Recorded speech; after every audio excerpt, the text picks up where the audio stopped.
January 6th is that. Ladies and gentlemen, we've started recording.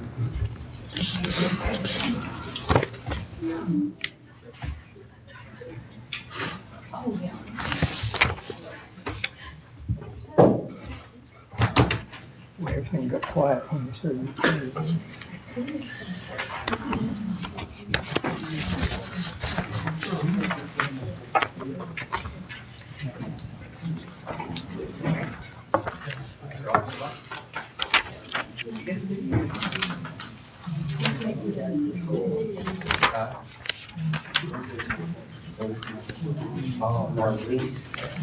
How you doing?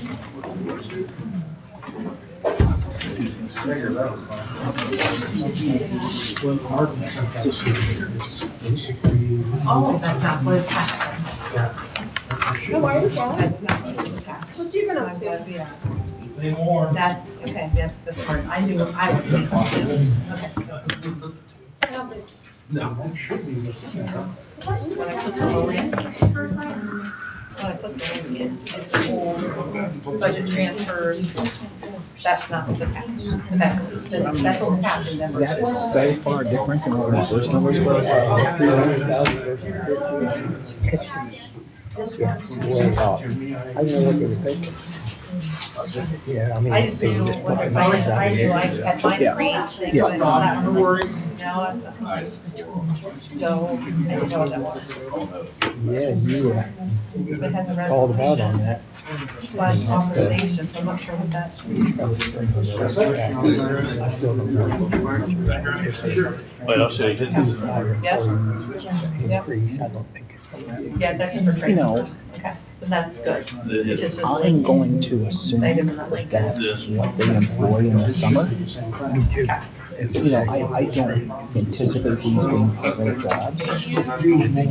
Very high odds for the summer strike. Right, right. You know, we're not looking at anything to benefit or a retirement or, you know. Exactly. There's just a, you know, kids. Right, right. Sometimes when school's out, they have a few hours a day. And then soon as school starts, they're back to. Right, right. You should have come down at 4 o'clock and I watched don't my know. next meeting. It used to draw a big crowd every day. Benefit. I don't know if there's a. There's not a, it's what we deem to be. Yeah. You know, Stay and watch the whole game. I just don't focus. yeah, I don't either. Huh? Oh, yeah. It was an awful. Yeah. They got a little too conservative for my liking. Me too, I was worried. I just kind of got, they slowed things way down. I hate when they play not to lose. Yeah. And I just, you know, you got in the league because you were playing to win. Yeah. And they played the way they played. Yeah, Then all of a sudden they go into the prevent defense. yeah, yeah, Everything out in front of them. yeah.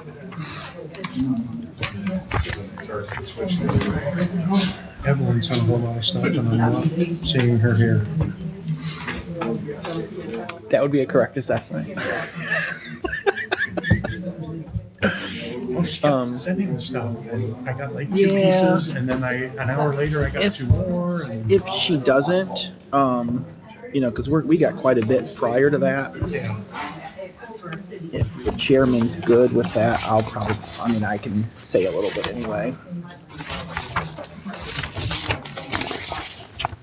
I've been through it a few times. So hey, Matt, you went ahead and made these changes, right, on the dates? Yeah. Okay.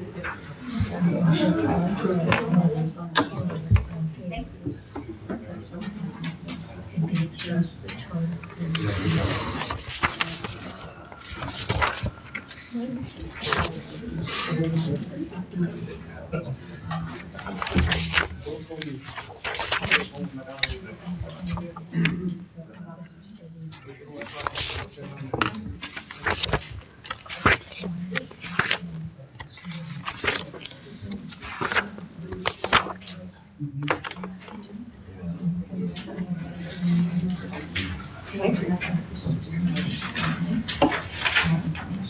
just got a few items on the agenda.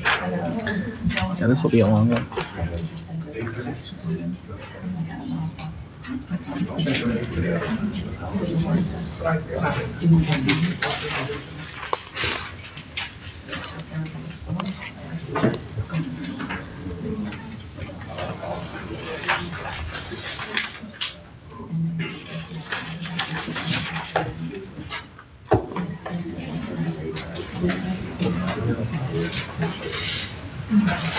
Ralph, you still want to talk to this attorney on the phone?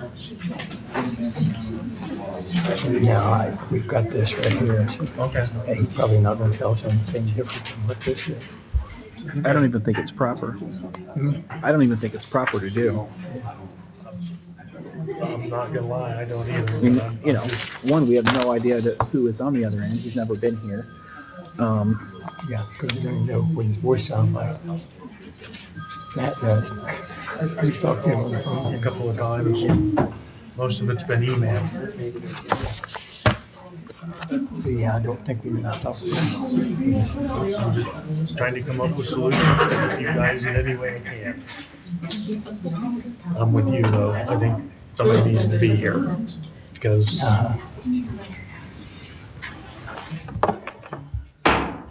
Call the meeting of Jobs and Economic Development Committee to order at 6:30 on January 21st. Clerk, would you call the roll, please? Mr. R. Smith, Here. Mr. Prater, Mr. Ratliff. Present. And we have a summary of proceedings that we've been presented. Are there any questions on that? Not other than the date that you had pointed out to me. As long as the date says January 6th, 2025 on the top, I will make a motion to accept. I'll second. Clerk, would you call? Mr. R. Smith, Yes. Mr. Ratliff. Yes. First item under old business is the Trex transfer that we've been kicking around for quite a few weeks now. Is there anyone here from the business organization, representing the business organization, that would like to speak, explain some information that we have here? Anybody from the administration know anything? We do have some information, and Mr. Ratliff brought up one of the meetings that we had about the numbers. Didn't seem to jive, and evidently that seems like that was true, because we have a whole new set of numbers now. And they're more realistic than what were presented, but I'm still not sure that they're exactly 100% on the money. Do you have anything to say, Mr. Ratliff? You know, I mean, just my overall of this, and I don't know how everybody else feels. You know, looking at the original application to what we have now, I think it's a stretch that it would be an economic benefit anyway. I mean, it's very, very, very little money. And even if you look at the new application, which again is thousands of dollars less than what the original application was, they've sent us an email that they've actually, you know, corrected the numbers again, and they've given themselves credit for sales tax, that everything is taxable, where this is a carryout that's going to be selling food items as well. And those items aren't even going to be taxable to generate anything there. And, you know, I know that, you know, the owner is not here again tonight. They've come to 1 out of 3 meetings. The attorney said he can be available by speakerphone, which I don't even feel is proper. And he's attended 0 out of 4 meetings. The fact we've given him 2 bites at the apple of the application, and it's still not accurate. I mean, I think that from what they have displayed so far, I have a hard time trusting them with a brand new liquor license that we are going to put our stamp of approval on, that it's going to be an economic development license for the city. I tend to agree with you. You are the chair, you can, we can leave it on the agenda and let them have a, fourth, fifth, sixth attempt, or, I personally am ready to vote it down. My thought was to hang on to it for one more meeting. It's fine. And clerk, if you would make known to them that if nobody is here to represent them and give us some accurate figures, we are going to dispose of it. So we'll put this on the agenda for our next committee. Okay. Okay, item number 2, old business, can do. Mr. Comstock, are you here? There you go.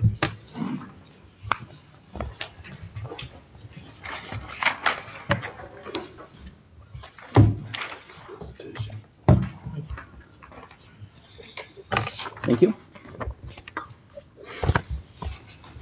Thank you, sir. Mr. Chairman, I'd like to start by introducing a few board members. The Marion County that are here, one being the mayor, one being yourself, one being Evan Ramos, the regional planning director, and one of our board member emeritus is here, Dan Burkhardt. Okay. Welcome them as well. So I have a presentation, Danny, who I work with, you have it on the screen up there, you got a copy. You can look at either one. I'd like to, this is our annual report for 2024. I'd like to go back to 2023. You may recall all the hype about Intel and what was going on. That created a concern at Jobs Ohio that they didn't have enough sites for the suppliers. There's about 40 suppliers, primary suppliers, and who knows how many more that will be supplying the Intel and the Honda EV factory. So Jobs Ohio reached out to all the counties and said, please send us sites you have that meet these minimum criteria. So we felt we had 9 in Marion. And so you can see that map there, the master site map. We submitted 9 sites to Jobs Ohio. You can see a couple of them there on the right. The colored lines are the utilities. There were minimum utility requirements. So we submitted those sites. Of those 9 sites, 3 were selected for further consideration. And after they selected the 3, when Jobs Ohio again reviewed the inventory of sites they had, they realized they didn't have many large sites. So they selected 2 more of our sites. That was the Gruber Farm and the Smith Farm.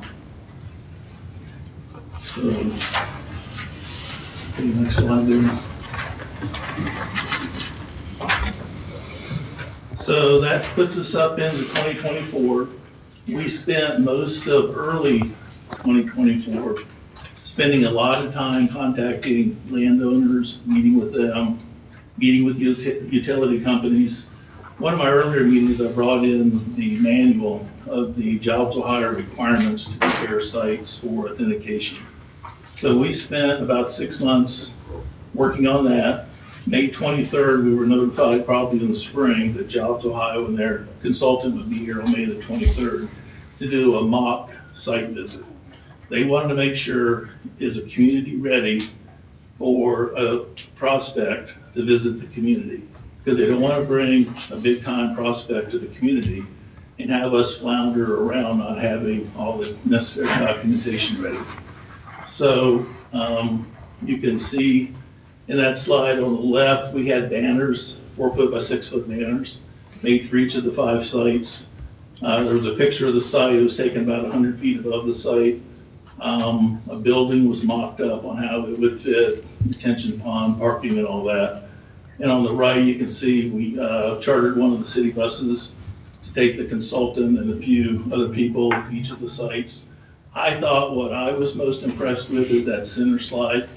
About 100 people attended a community presentation where the site selector presented the things that they saw were positive and negative in the community. And one of the quotes that we grabbed onto, Tanya Chris, who is the Insight consultant, said in doing this for 30 years, she had never seen a community as well prepared as Marion. So that was, I thought, a nice feather in our cap. Okay, the next thing. So, when the site visit was done, I just kind of want to show you this. This is our master copy of all our sites. So this book contains all 5 of the sites, and it includes all the documentation that was required to get the site authenticated.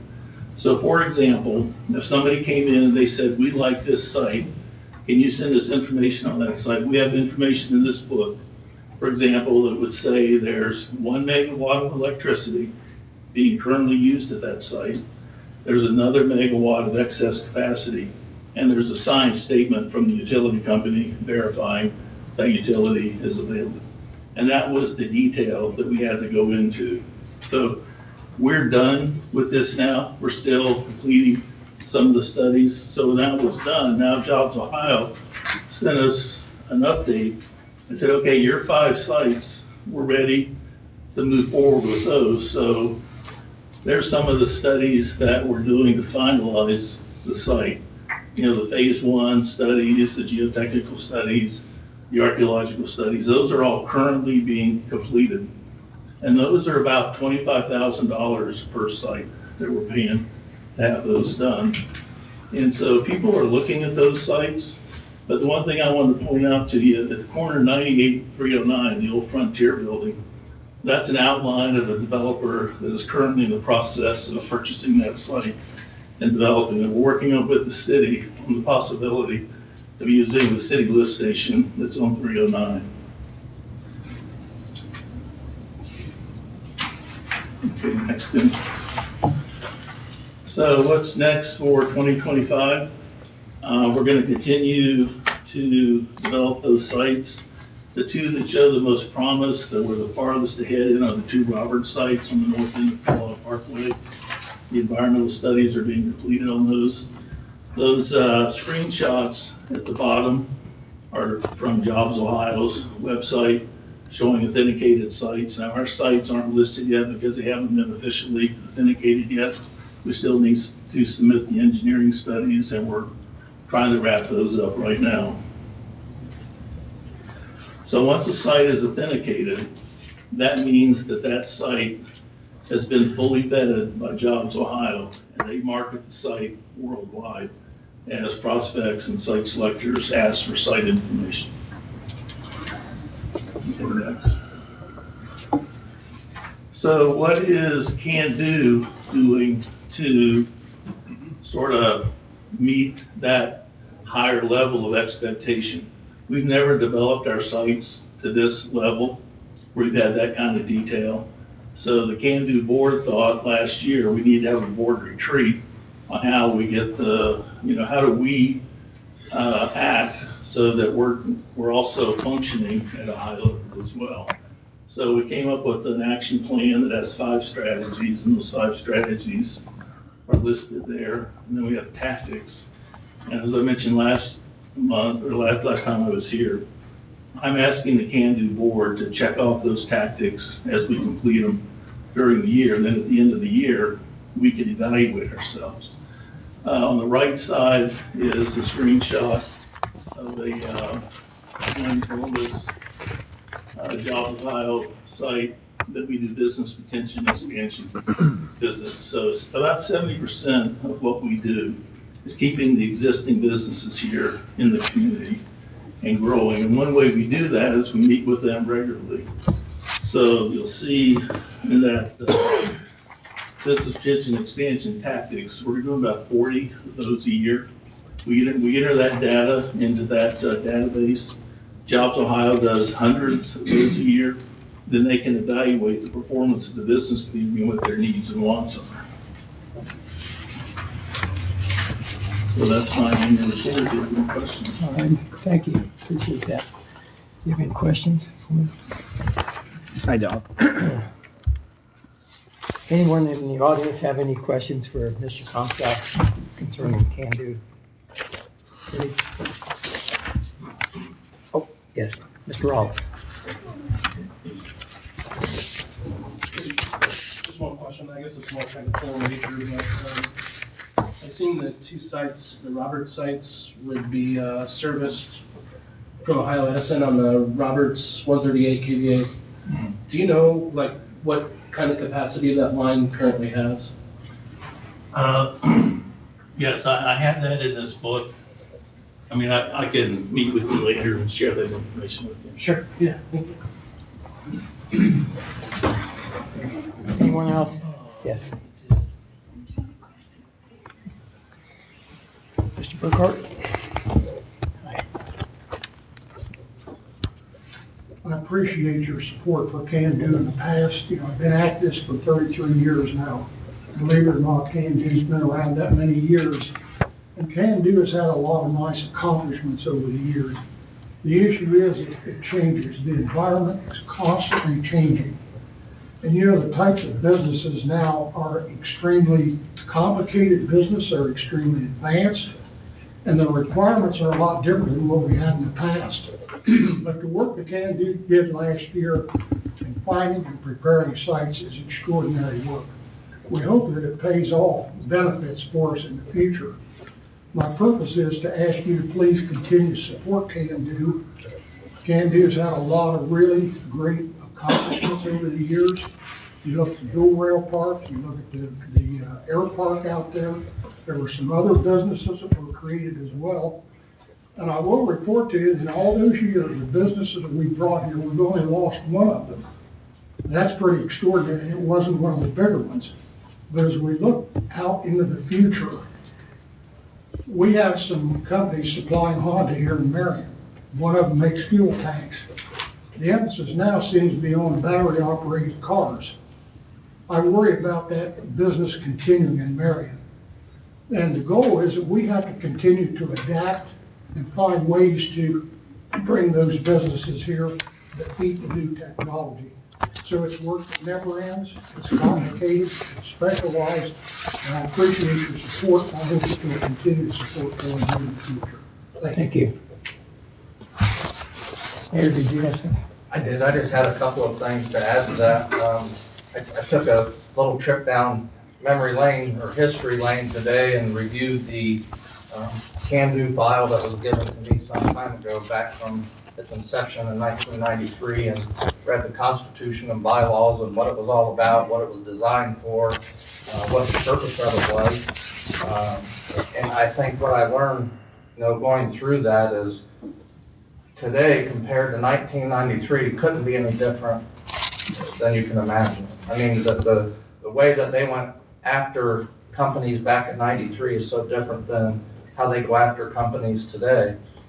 And I think we have to think about this whole process and, needing somebody that has those contacts and works with Jobs Ohio and One Columbus and those knows how to do the process.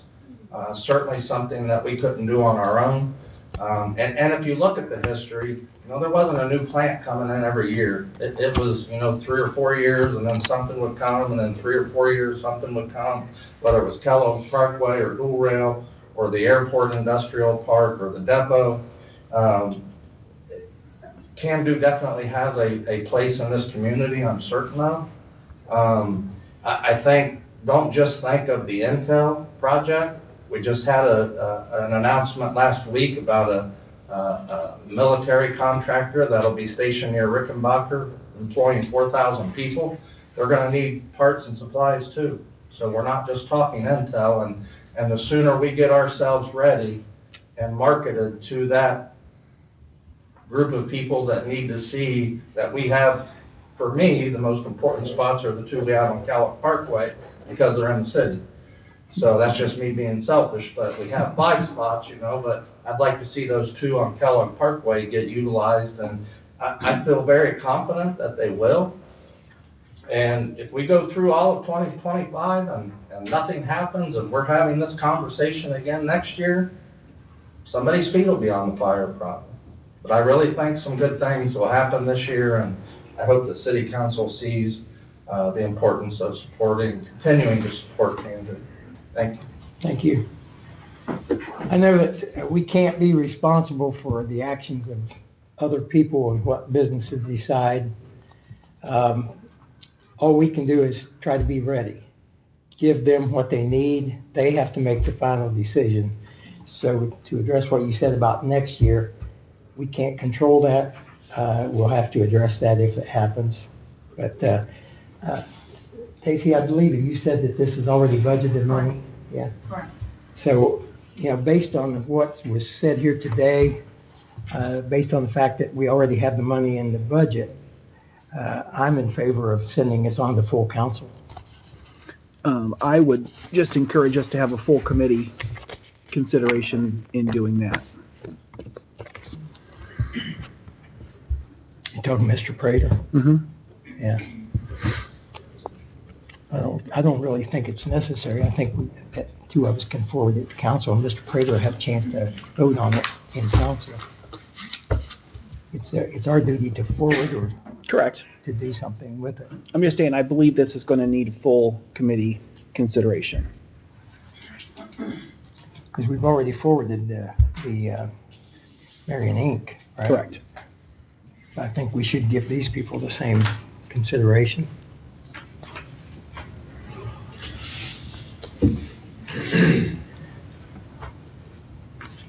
Of course, if I don't get a second on that. That's why I'm It's not saying gonna I think we should have full committee. Okay. So we'll hold on to this. For the next meeting, perhaps we'll have a full committee and we can vote on it and maybe send it to council at that time.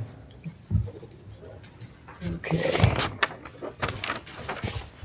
The next item is new business, and it's the schedule for block grants. Have one more on this regional planning. What I have are a variety of pieces of information for you. I'm gonna start with, you may have received it, but, maps for the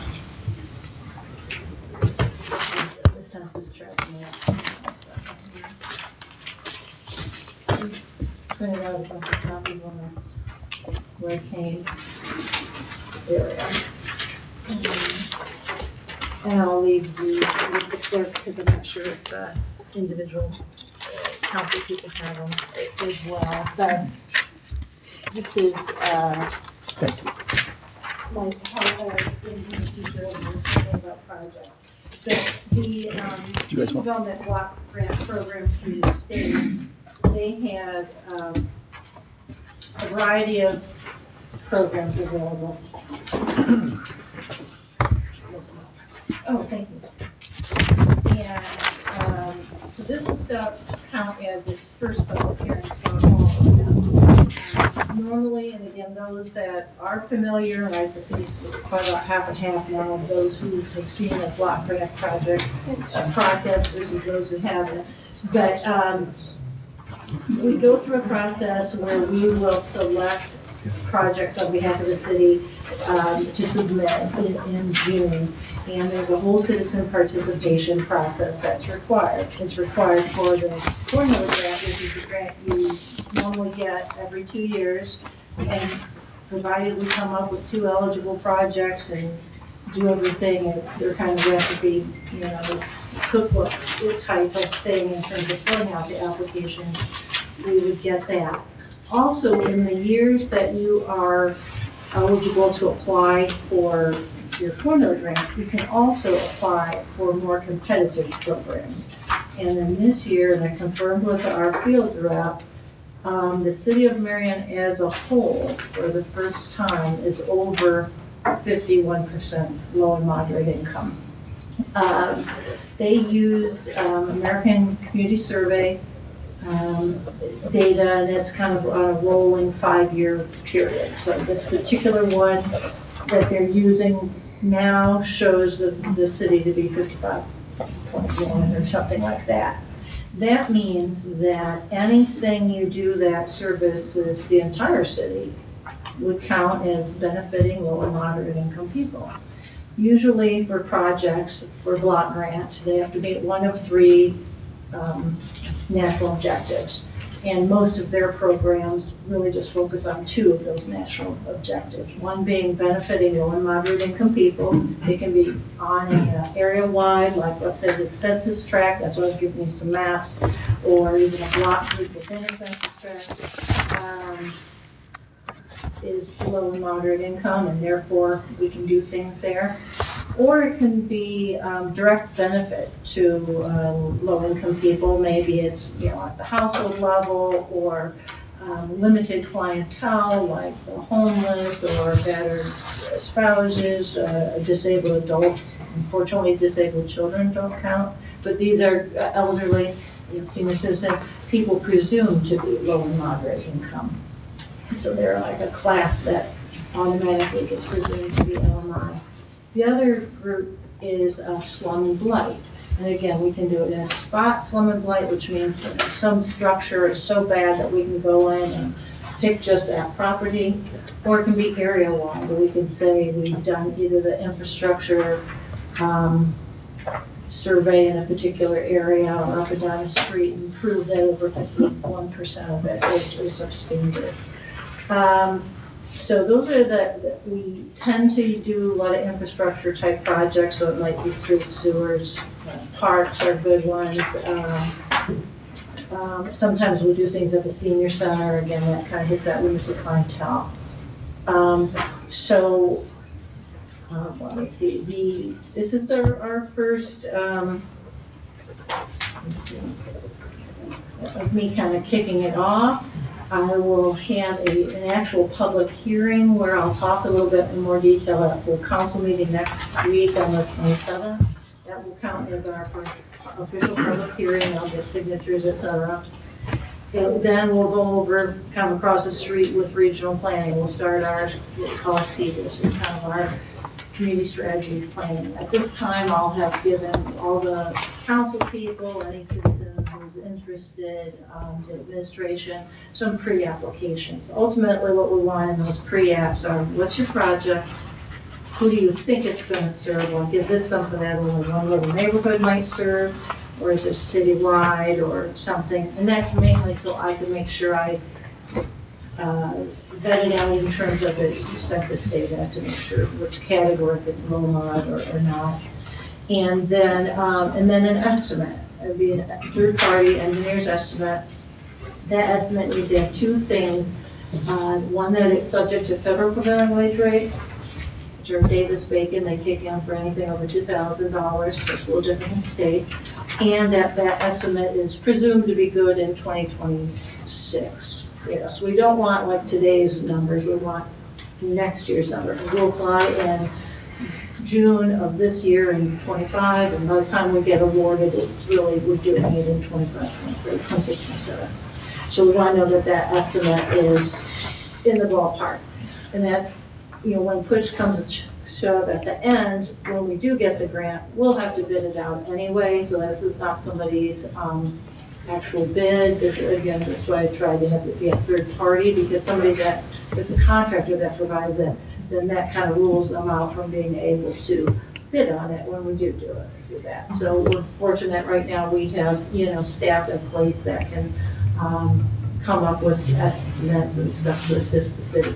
So I guess I just want to everybody start putting on their thinking caps, because some of the projects or some of the other competitive programs that might be of interest, neighborhood revitalization or NRG, the goal of that is to kind of hit a neighborhood and do a bunch of projects. We used to do this in the past, we called it the distress, so some of you might remember we did a lot of it kind of north and west.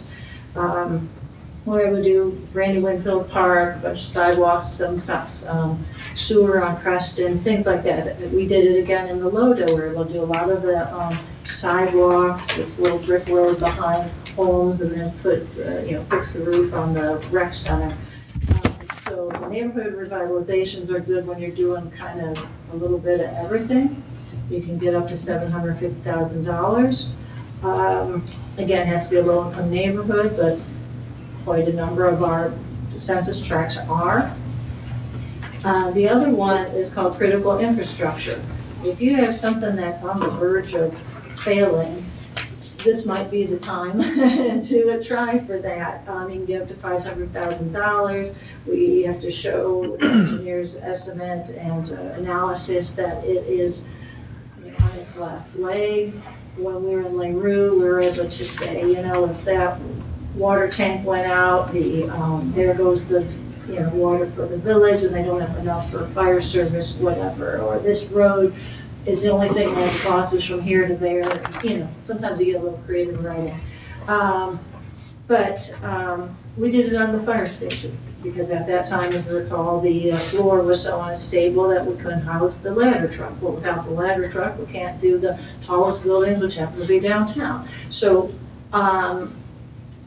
so that sometimes, and if it falls out that it's not, suitable for critical infrastructure, sometimes in the revite, we can just make that one project, one of many, then, So those competitive ones require a pre-application, and that's where we kind of floated up the Department of Development, see if it meets their criteria, but again, kind of think what you might want to do. Because by the time we get to June, if there's a project that the Jobs and Economic Development Committee thinks, these are great for formula, but we'd like to also recommend that we do one or two more applications for competitive grants, then I can schedule those hearings and we'll get all the ordinances and, they'll just go kind of assembly line and you'll be right in time for, to submit. They all go in at the same time. So you'll have had all your exhibits and things of that sort. So now's the time to, think forward and even if it's a long shot, sometimes it's good to get our ducks in a row, just like Can Do. Having more information and more details on something makes it all the easier to either get funded or make it a reality, even if it's your own money, but at least you know what you're doing. So it's part of your planning process. If anybody has additional questions on that regional planning and across the street, and I'll be happy to talk in more detail. Just since you were here last, and probably have had a head start because I've pitched a couple projects for several years. Mm-hmm. And for a long time, I have talked about the walking path at Lincoln Park, which is really coming along. And I have talked several times about making sure that we have a good sidewalk path to both Job and Family Services and to the homeless shelter. Because I think that that's probably populations that completely need sidewalks.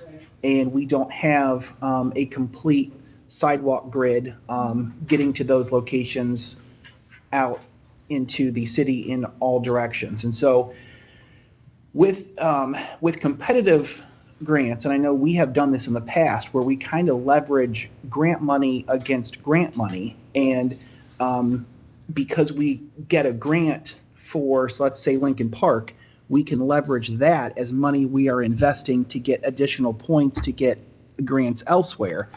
And by looking at this, it looks like that if we can do that, leverage the money that we are putting into Lincoln Park, which isn't even all ours, we could leverage that to get potentially more points to get grants for sidewalks leading up to those buildings that are close to there. And especially because that walking path is going to serve as a sidewalk as well, that would fit right into that project to get us even bonus points, if you will. The other thing that we have tried to do, I mean, I've sat on this committee for almost 2 decades now, is that, because I believe we're down to 2 projects now. We used to be at 3, and you just get cut, you get cut, you get cut. Well, we had gotten cut so many times that 3 projects wasn't even feasible anymore, that we're down to 2. But something that we started doing a long time ago is putting what I've always called like a sliding scale. Yes. One, to where we make sure we use all of our money. Because if you get $200,000 and you pick 2 projects that equal 160, well, you left $40,000 on the table. And so if you use a sliding scale, and I know this in conversation, I think I'm the one who brought it up. I know it wasn't decided on in council, but I mean, I felt it was supported that we have the YMCA going into the building behind us. And I know that when we did that, I brought up at the time that we need to be mindful of that when CDBG money comes around, because there are fees associated with programming there.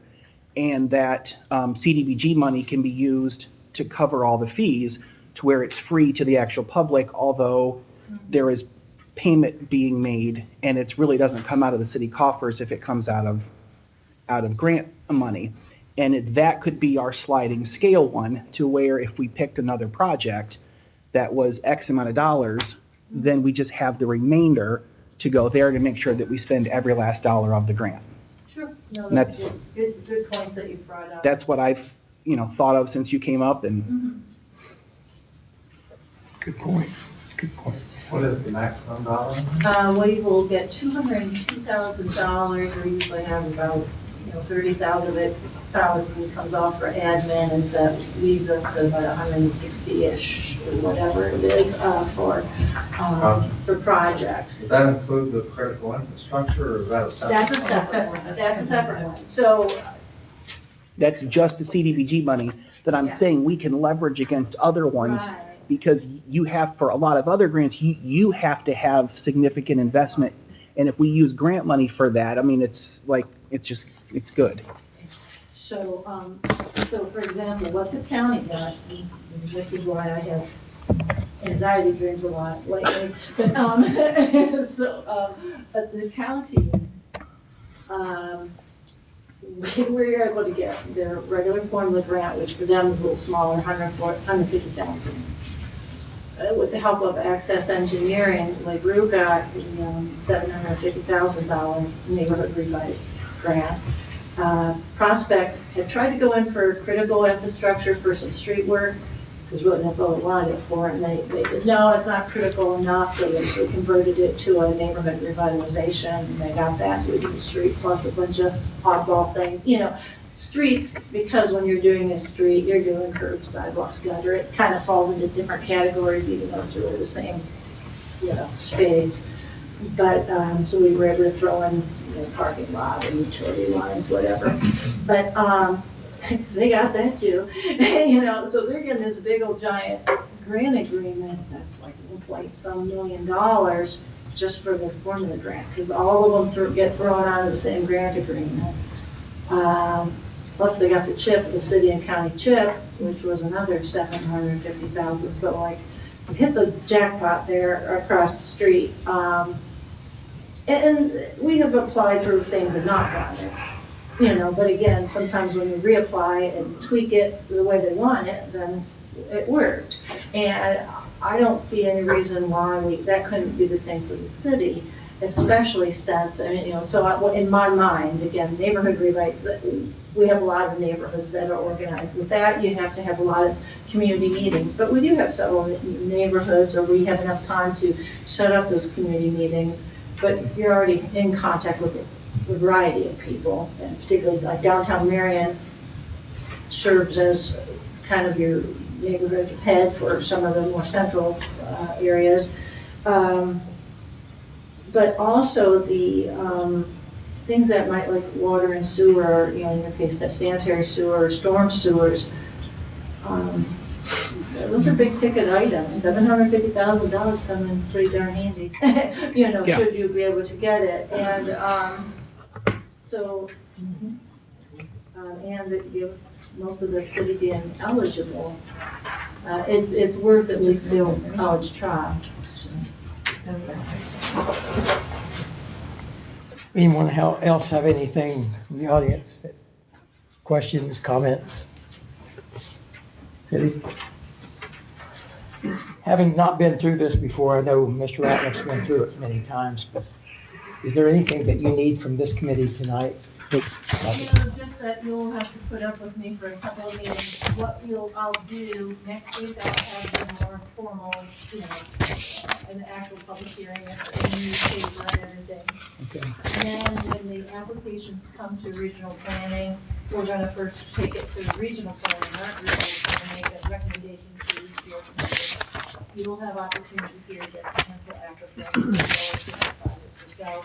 And then this committee will actually make a recommendation to full council. We'll kind of, we'll use your committee to get it down to maybe projects down to the 2, and if some is suitable for the other grants, you'll suggest that as well, and then that's what will go on to council for basically legislation authorizing me to apply for those projects on your behalf through that system.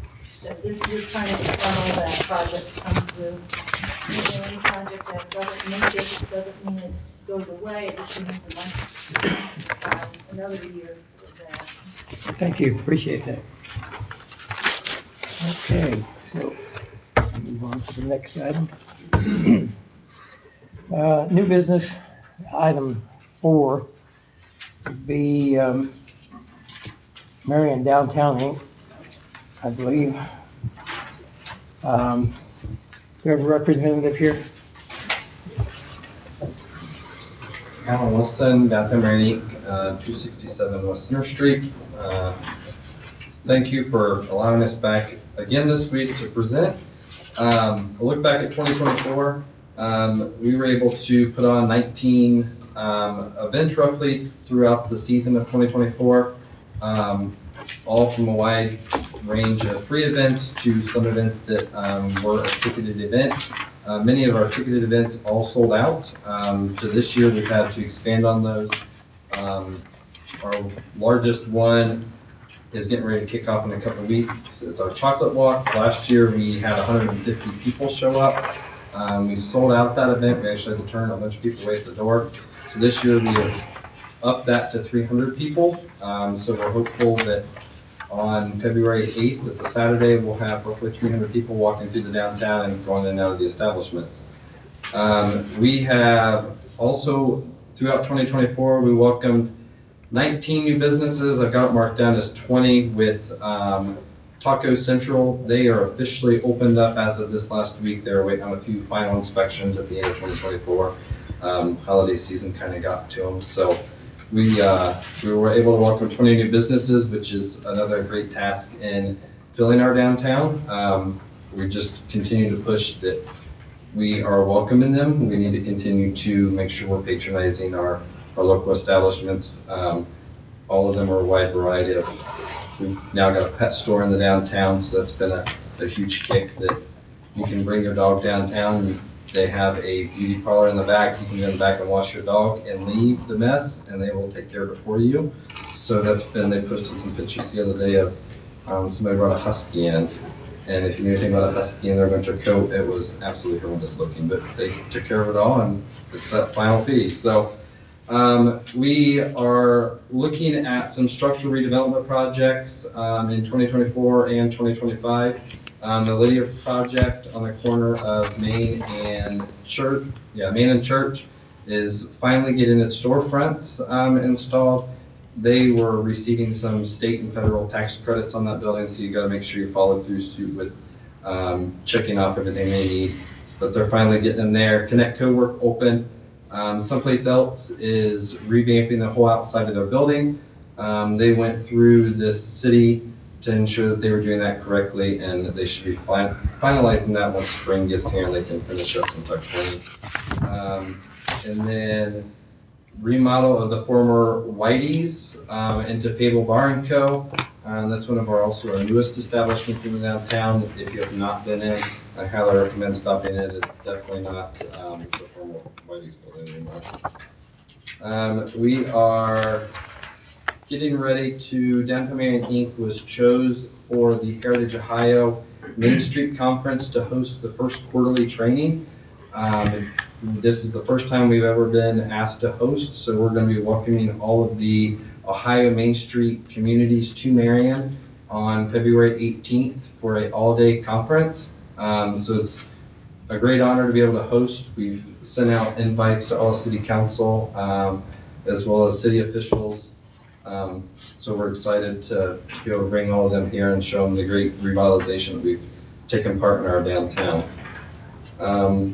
We continue, we've also got the bronze plaque project that we finished up in 2024. There's 8 buildings throughout the downtown that have a large bronze plaque on the corner of each building. They have a QR code, brings up and shows you the history of the building from start to today. And the picture that's etched into those bronze plaques is what the building looked like as far back as we could get with the photograph, and then you'll see standing there today what the building now looks like.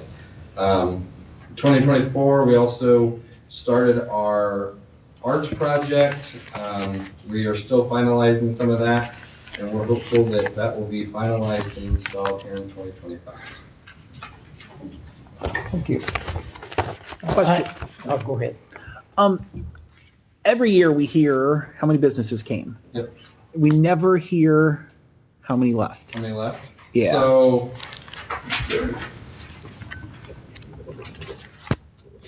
we lost Topt to Making People Happy, but they bought out that business, so they actually still have all of Topt inside. And then we also lost the gaming store. We replaced it with 3 additional stores in their space that they had.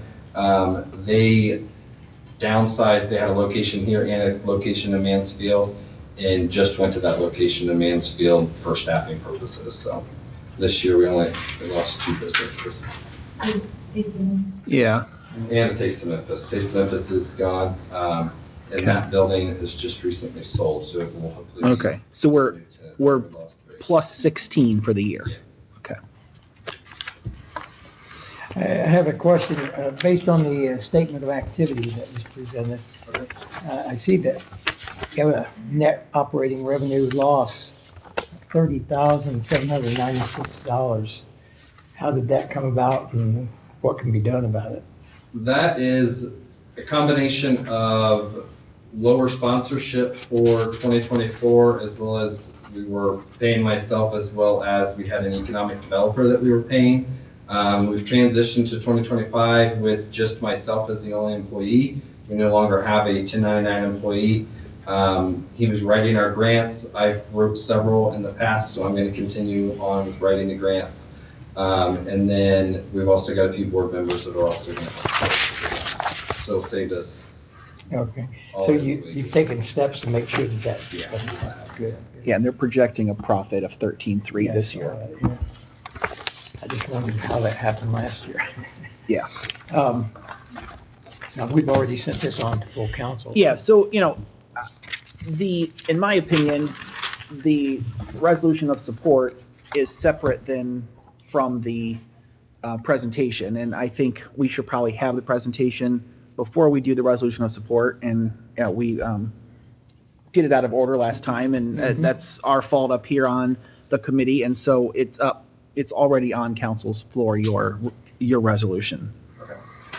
The only other thing I have is I did give this to every city council member. This is one of our other newest projects. It's our business handbook. So this is for any business within this downtown corridor that is looking to come in.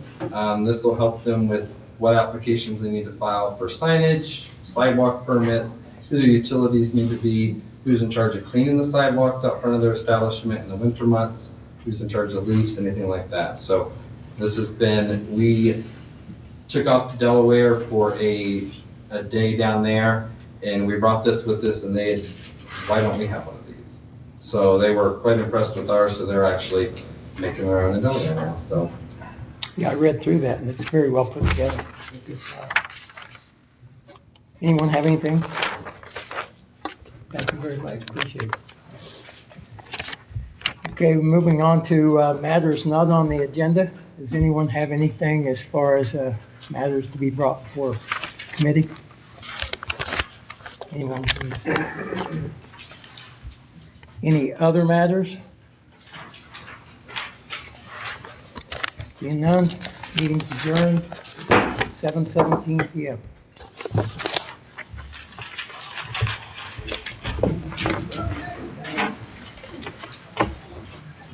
It's a good thing we were scheduled for 5 minutes.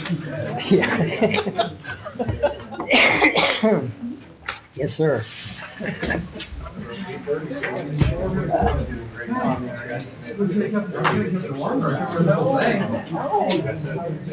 That was awesome.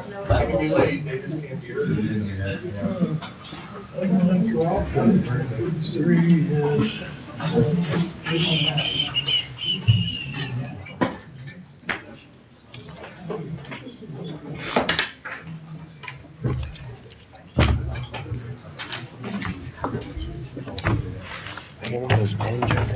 Which one would you like? Take this one. Hopefully not gonna work in there. Oh, we don't care about your work. You still lease from the judge? Oh, really? Don't know where they came from, they're just there. Somebody bought them.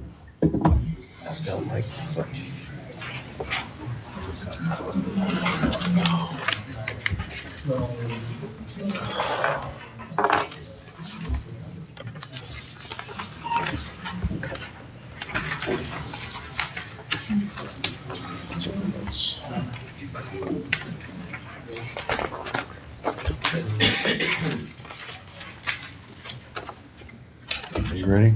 You all right? Yes, sir. It's 7:19. We'll call a Legislation Codes and Regulations Committee to order. Clerk, could you please take roll? Mr. Neff, Here. Mr. T. Smith, Here. Mr. Schauber.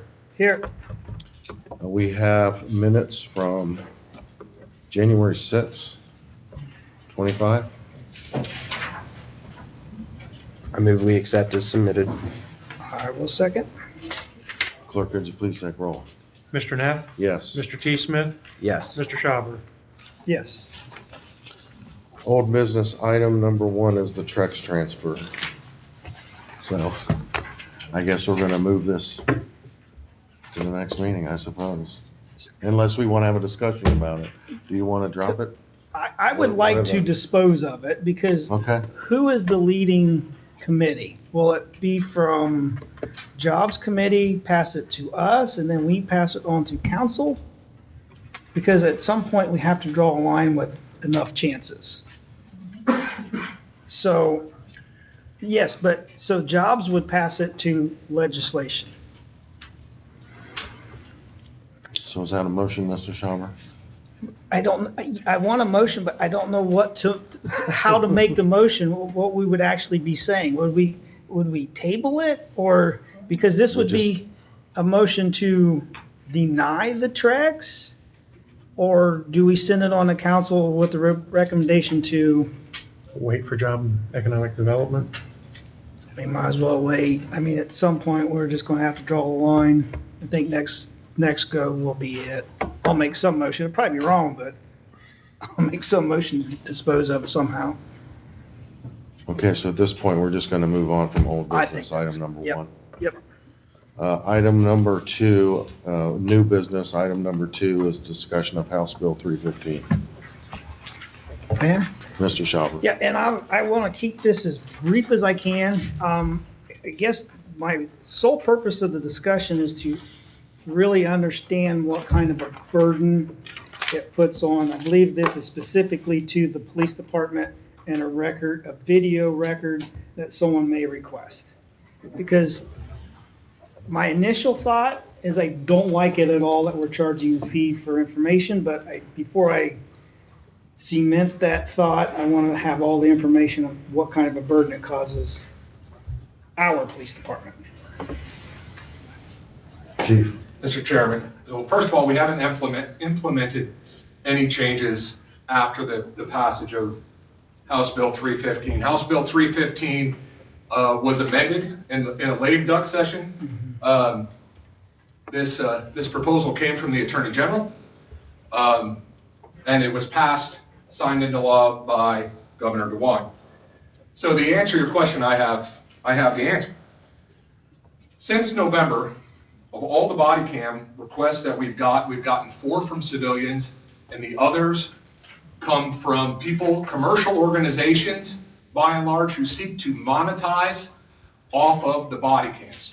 What I mean by that, they are social media sites, YouTube, all the way to A&E TV, who submit bulk requests, not just to us, but all across the state of Ohio and the country. And they submit requests of things like give us all the body cams you have on drunk and disorderly, bar fights, domestic violence, canine apprehensions. They want us to give them things that they think people want to see on the internet, so people will click on it and they can make money off of these records. So, just in January, we've had 5 record requests, 3 from social media, 1 from a lawyer's office, and 1 from somebody who wanted records on the city school bus crash that we think is related to the legal process as well. Of those 4 things, none of them were citizens. 40 total body cams were in that 5 record requests, and those record requests take 6.26, 1.5, so about 12 hours. And then those are 12 hours of the records clerk work. She makes about 25 bucks an hour. Each one of those records clerks, or each one of those body cam requests, then have to be reviewed by a supervisor to make sure we are not releasing things that we are not supposed to. So each request gets looked at 2 different times. Like I said, I went back all year, but I have really looked at October to now. 4 citizens have requested body cams. The rest are either lawyers or people seeking to monetize off of the public record, which is really, they're looking to to catch people in embarrassing situations so they can make money off. Thank you, Chief. I never even put it together that someone would be requesting bulk just for clicks on YouTube or whatever. And that was the impetus of why this amendment was asked for, because the money that you're paying, the citizens of Marion are paying to our records clerk. Right now, if you ask for a body cam, it's going to take you more than a month to get it, because we process records requests in the order in which they are received. So if you want a body cam, you're going to get put at the end of the line, and you're going to get put behind people who have asked for 40 records in one fell swoop. That takes that kind of time. And at one point, did you not, or I thought at the beginning of the year, you asked for another employee Yes, to review that these? was in the budget, and that's the reason. That was in the budget. We have taken applications, we are narrowing, we got more than 50 applications, we're narrowing it down to get into the interview process. Chief, explain the process a little bit about how they have to go through the. Do they have to watch it in real time? Yes. So if it's a 4-hour or 8-hour shift, And you had 8 officers there on that one call. so you multiply They all that. have body cam. Right, so if somebody comes in and says, give me the bar fight at X establishment, we'll go through, there's 4 cops there, they were there for 20 minutes, that's 80 minutes of video that are gonna get watched, so we can redact faces of uncharged suspects, we can redact names of uncharged suspects, we can redact if somebody gave us their name and date of birth or social security number. So we can, there's all kinds of laws about things we have to redact.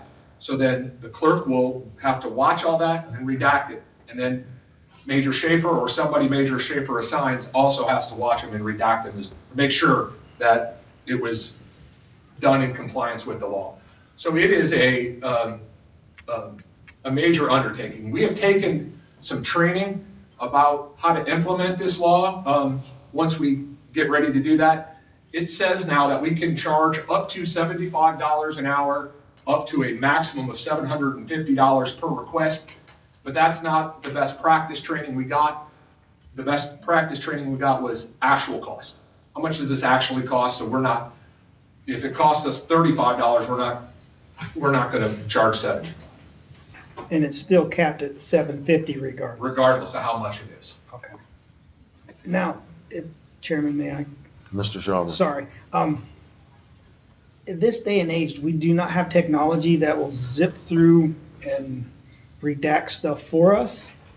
We have software that does it, but it takes a person to watch and make sure. The person still has to watch it. Yeah, because the liability is on us if we're releasing things that are not in compliance with the law. Okay. There's a question. Mr. Smith.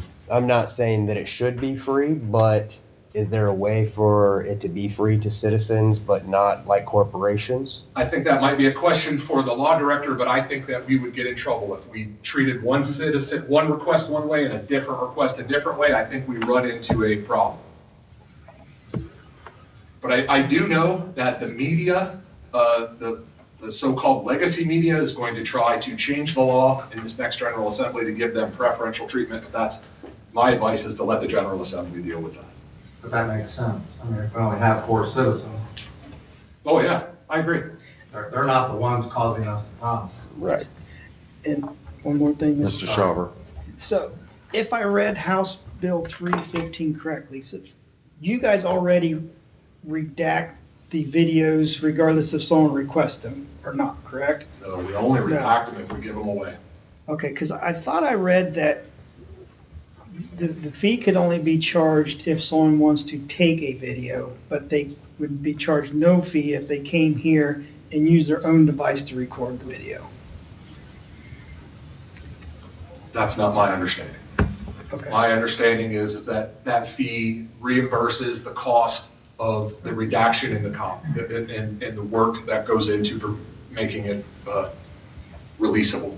Okay, I'll have to reread that section. I may be misunderstanding it. And we may be as well. Like I said, we haven't implemented this because we are kind of waiting for some guidance from the AG. Because we have been asked about separate fees for different kinds of things. I would not support any separate fees for anyone. It's either all or none. Yeah, That just keeps it clear, above board. I don't disagree, but like I said, we were waiting for some guidance from the AG. We haven't implemented any fees as of yet, but it is our plan to comply with, or to utilize this law at some point. And at this point, it won't necessarily be the full $75 price. I don't think that's wise. I think it's wise that Whatever the your actual cost. Okay, all right. I appreciate it. Thank you. Anybody else? Anything else on this? In public? Committee, anything else? Thank you. No? Okay, moving on to item number 3, we have a couple of liquor license renewals. The first liquor license is Family Dollar at 150 Barks Road East, and I think this is a new C2 permit, unless I'm reading this incorrectly, but I believe it's a C2, new. 150 Barks Road East. I see the C2. All the way at the top, it says type N. Oh, the N means new, I take it then. I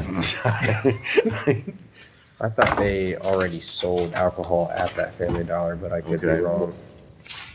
That's what I thought, but I've never been in that establishment. I haven't either. I've turned around in the parking lot because of the way the situation is at that intersection. the second one is for Family Dollar at Mount Vernon Avenue, and it clearly is stamped new. Right. That's why I'm assuming the N is new. Mr. Mayor. Sell at the Mount Vernon Avenue one too. That's what I thought. I was sure I'd seen it in there. I know what the state put on it. If they are new, maybe we should have somebody check and see why they're selling alcohol. Prior If to, you want us to do that, I can. Please. okay. So we have anything else from police or fire on this one? This would be the 150 Barks Road East. No. No concern. Wishes of the committee. Let the chief do their due diligence and report back the next go around. I'd be fine with Okay, that. do you have a date on this? If there is, the clerk can file for an extension. Okay. I don't, 214. 214, we'll be here prior to that. Yeah. We'll be back on the 3rd, 5th, 1st? I don't know. 1st of February, 3rd. Yeah, the other one's marked 27, so. Okay, not time. Okay, the other license we have is for Family Dollar stores at 1088 Mount Vernon Avenue. C1 permit. Everyone's postal service email. And that one also says new on it. Do the same thing as the mayor suggests. Get some information and let it go another week, another So the cycle. committee wishes to wait for more information. Sure. Awesome. Do we have any matters not on the agenda? No, sir. I don't know. Mr. Smith. Rob Smith, Council at Large. I have before me Title 3, Chapter 111, which is commonly called Council Rules. And in reading through these, I see that there's some ambiguous statements in here. There's a few statements that the council is not doing properly. So I would like to ask that this committee take this under review to bring it up to date, number one, to correct any of the ambiguity in it, to make sure that the council members know, as stated on paper as to what they're supposed to do. And also, for the purpose of recodification, get this in before we do the recodification so that they'll be included, rather than having to do it afterward. So I'd like for the council to review Chapter 111, council rules. The entire chapter? Yes. Oh. It's not very big, it's only No, it's 73 not. rules. It's not. So, Mr. Chairman, if I may, Mr. Schauber. you said there's a few that you know that we're not following correctly Correct. now. What, could you share those and that give us a focus to start? There's For one in, example, on committee meetings, it states that in order to table a piece of legislation or request, it requires the approval of the majority of the elected members of council, not the committee. And I have seen items tabled in committee here by 2 people out of 3. This is required for full council. The committees have the responsibility to forward legislation to the full council, and either a yes recommendation, no recommendation, or a non-recommendation. That's the committee's responsibility. Also, committees are not supposed to amend, and from what I understand, I have not seen it myself, but what I'm understanding is that the committee is doing that. So we need to make sure that this is clear and concise, and that council members have a copy of the updated, and that we get it into the codification procedures. On your rule of committee to table, do you have a suggestion how to fix that? Because there's a committee of 3, and to have 5 people vote on a committee of 3, that's virtually impossible. Okay, I'm not sure. We have 3 now, and the majority So, can do things, but the majority cannot table an item in a committee, according to the rules. the rule we use to table says that you can table an item, but that requires a 5-person elected majority of the council. I think what we need is a set of rules specifically for the committee to operate under, because we're operating under council rules, and those seem to have been written for the full council and not a committee. I do believe there is an understanding that committees and also commissions work under General Roberts rules unless stated otherwise in council rules. And they're stated otherwise here. I don't see that, but I'm happy to review it. That's all I'm But, asking. but I'll probably still have the same opinion that as a committee, we follow General Roberts Rules of Order unless there's a clear rule that states a committee cannot table something. Maybe that's the route you're wanting to go. Your rule may be that a committee cannot table something, that it has to hear every issue brought to them, and that committee has to send it on to council. Correct. Now, if you follow that rule, what's the point of committees? To weed out all the stuff. But we that- can't. If we make a rule to weed Well, I mean, everything out, we to can't. get the information that you need in order to present it to council. Not everything that comes to a committee is ready to go to council. We need to get information, we need to get the proper documentation, and then we can forward it to council, and council, full council can vote on it, not just 2 or 3 people on a committee. Personally, I think that everything that comes before a committee should go to council, because we have 9 elected members of council. We need to give them the opportunity to represent the public that they represent, their constituents. Yeah, and I appreciate your concern, but I hope you can recognize that if we do that, there would absolutely be no need for committees. Then it probably needs to be changed in the rule. That would And be, that's what I'm asking. that Do it, let the full council vote Yeah. on the rules. personally, I would not myself bring any rule like that to this committee. I would suggest that you draft that rule. I would happily discuss it, but if you're trying to pass off a duty to me to create your rule, I will not do that. No, I'm not asking, I'm asking you to review these and make changes where necessary so that it's clear, concise, and people know what they're supposed to do. And make sure a copy of it goes to each council member. That's what the legislation committee should do. We got a couple over here. Miss Lang? Do you need me up here for anything else? No, I don't. No. Sorry, Chairman.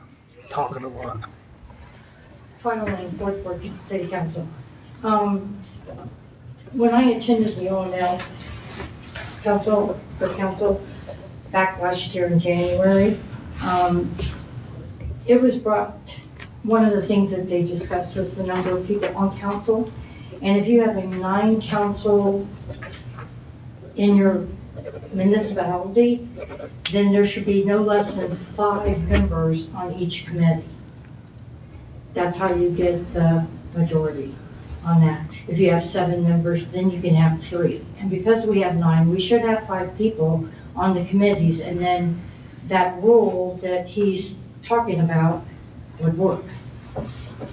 If we have 5 people on a committee and everybody votes yes on something, then there'd be no reason for it to go to council, because it's gonna pass. 5 people voted yes on it. We'd have to add more people to council. That's just what they said. I mean, it can come out of committee and go on to council and then have a majority rule through council. The 5 people are just voting to send it out of committee to the full Right. council. They're not approving it, they're just passing it through to the council, right? But it's gonna Yes. be, but if 5 was the people 5. do agree on it, wouldn't that just, you already know it's going to pass? Not necessarily, I wouldn't think so. So, and here's some more, sorry. Go ahead, Mr. Schaubel. I apologize. So committees and council is very guilty of, especially committees, with how we form our motions. None of us do it properly. I move to pass or to adopt or to send on the council. So we need to make our motions proper, so that would be clear to everyone what's going on. I just lost my train of thought, but back to the 5 people committees, if we did that, we can put whatever number we want, but we can't have a rule with a 5-member committee saying that everything has to go to council. Because then you are really backing up to, if you got 5 yeses, it's all going to pass anyway. Yeah, and how many years was it, Ayers, that I added some people to finance committee? I think we had a 5-people finance committee, and you would think that, I don't have anything appropriate to say, but it didn't go over well. The world crashed down around your ears. Right. But new council, I don't have any problem with the 5-person committee. Anything else on this matter? Any other matters to come before this committee? If not, we're adjourned, 7:42. There's That nice work. Yeah, and we don't. Now, and I always bring that up. Occasionally, Mark will say, well, let's make it official or cleaner. Right. Let's make the motion and but no, committee is to, it pisses me off when we bring stuff to committee that has to be absolutely perfect.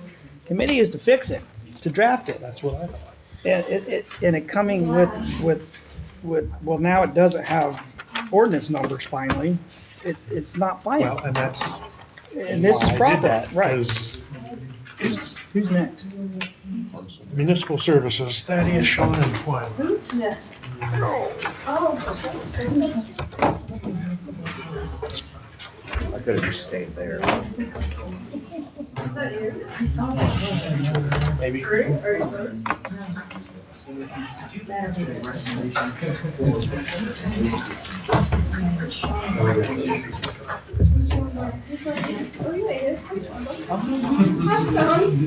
didn't see the flyer?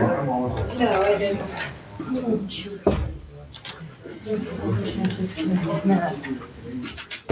I got tons of questions for the assistant prosecutor. And I didn't. They're in this committee? Municipal Service Park Recreation. I They're wasn't in sure. this committee, because you we have a bunch of didn't, questions? Yeah, I didn't get that printed on there, I need to. You guys ready? I am, are you? Ready, Miss Lang? Yeah. You ready, clerk? Time is 7:44. We will call Municipal Services, Parks and Rec to order. Clerk, would you please take the roll? Mr. T. Smith, Here. Mr. Barr, Present. Miss Lang. Here, All right, we have a few summary proceedings. You guys had a chance to read over those. Motion to approve. I got, You got issues? I said second. Oh. Please take the roll, please. I know that's unusual. Mr. T. Smith, Yes. Mr. Barr. Yes. Miss Lang. Yes, There's no old business. First item of new business is a resolution. Clerk, do you want to read the resolution for us, please? Resolution to approve the Delaware Knox Marion Morrow Joint Solid Waste Management District's Solid Waste Management Plan 5-year update. So, every 5 years, this is pretty typical. This is just a resolution updating the solid waste treatment. Yeah. Ordinance. Is there anybody here that can speak on this? With the engineers. Yeah, they do this every 5 years, I believe, and update this. I was at the meeting where all the counties and cities approved this. The biggest thing in this is a rate increase. It hasn't been there before, so. From $6, correct. Now, I guess my question is where are they operating out of, I suppose? Like, who is paying them $6? Well, I'm saying, is this like the landfill out by the prison, or? This is, my understanding, that's the first time I was at this meeting, and I represented Scott at this meeting, so I had never been there before, but my understanding is this is, it's a joint board, so it's all throughout the county and the city, so and they put the plan together. I think you guys had the plan or a letter talking about what the plan is, so, that's a big extent of what I know, is they just increased the rate for the solid waste. Yeah. And I read through the whole thing. It did seem like the biggest change was gonna be from $6 to $7.50 per ton of solid waste for disposal. And it's mandated to have this, done every 1 year by the state, so if they don't approve it, then the state will do it. Thank you. No, that's fine. Any other questions from, committee? Please. Jason Shaw, Clearwater City Council. Yeah, this is spread over 4 counties, and usually with DKM, we sometimes get some help with either packer trucks or recycling trucks. Are we getting anything like that? Nothing was mentioned to me about that. I thought when we went through this the last time, there was a big blow up over recycling. And I'm trying to remember, do you know who was promised a little bit of assistance on a packer or a recycle truck? We received it. Oh, we received it? I think Casey applied We applied for a grant, for a did you grant for know a anything about recycling truck. this? We have received, Yeah, please. This was been 6 years ago, and it was a huge blow up. The discussions melted down to doing away with recycling program, period. And it was. That one over about. Right, and that's another question I have too. Where are we at with this contract with Sims? Because 7, 8 years ago, that was a 3-year contract, and that has not came before council since.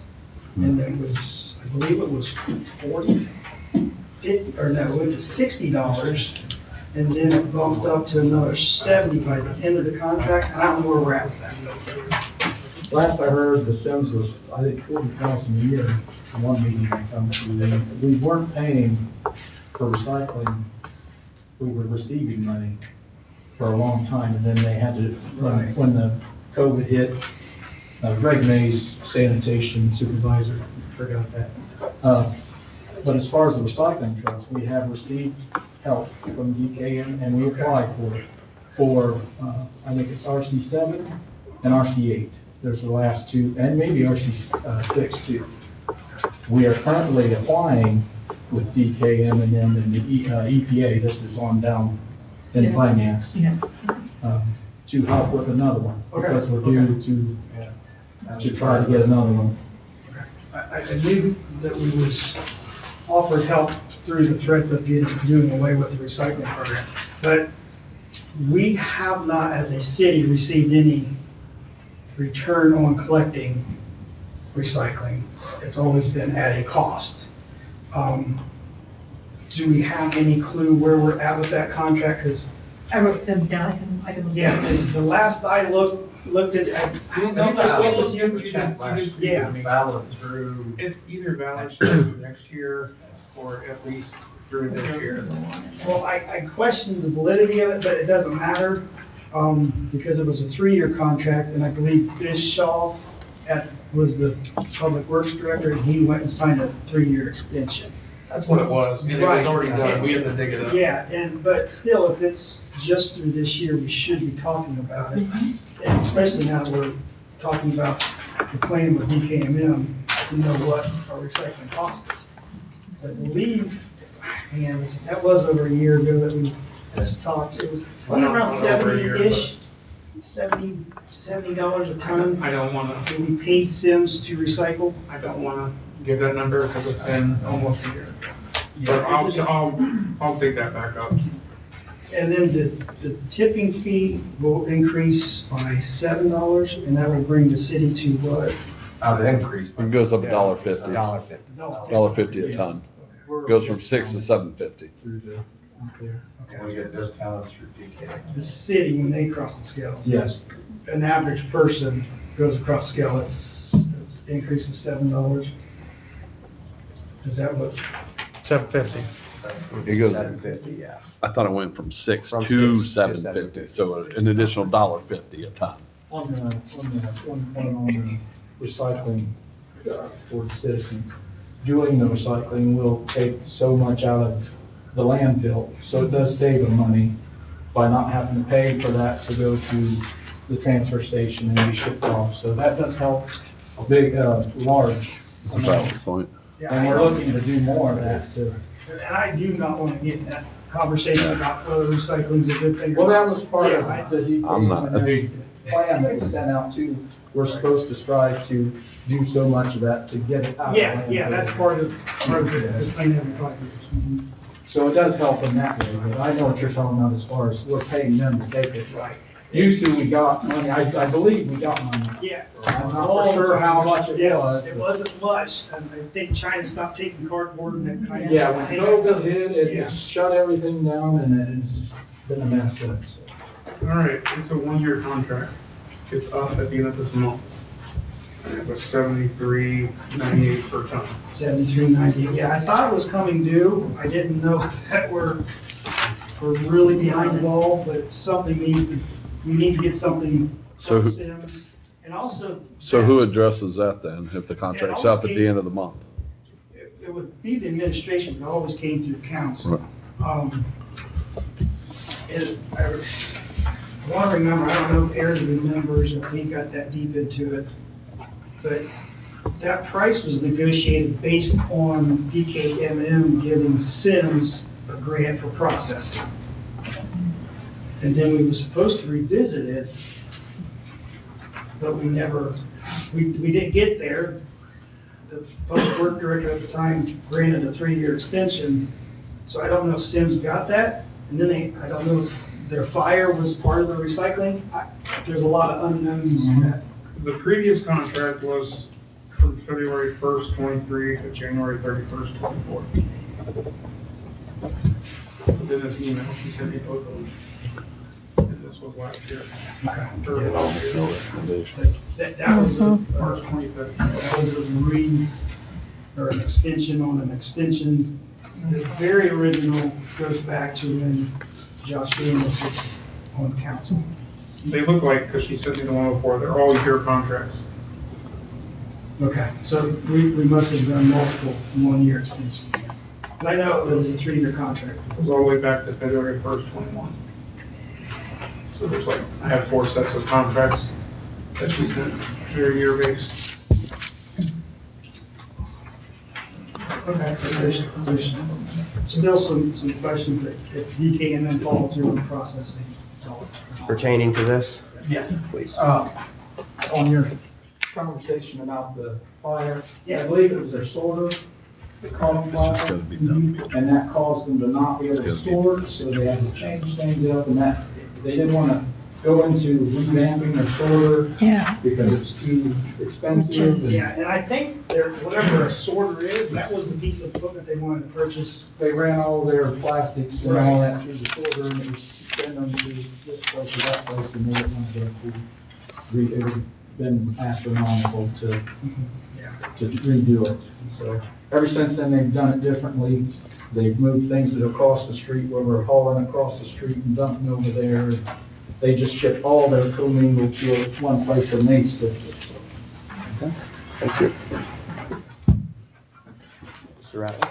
Eric Rowell, Second Ward. I don't know if I'm gonna help or muddy waters even more, but the way that I remember all of this playing out was that the last time that this came before us, there was an issue because we pay DKMM, and part of it is for the recycling. So we pay them to recycle, and if you know, like out going by River Valley Schools, there's that whole recycling center there. And so because they pay DKMM also, that's a service that DKMM provides that they don't provide at all. They could do stations like that here in the city, but a long time ago, the city elected to have curbside pickup.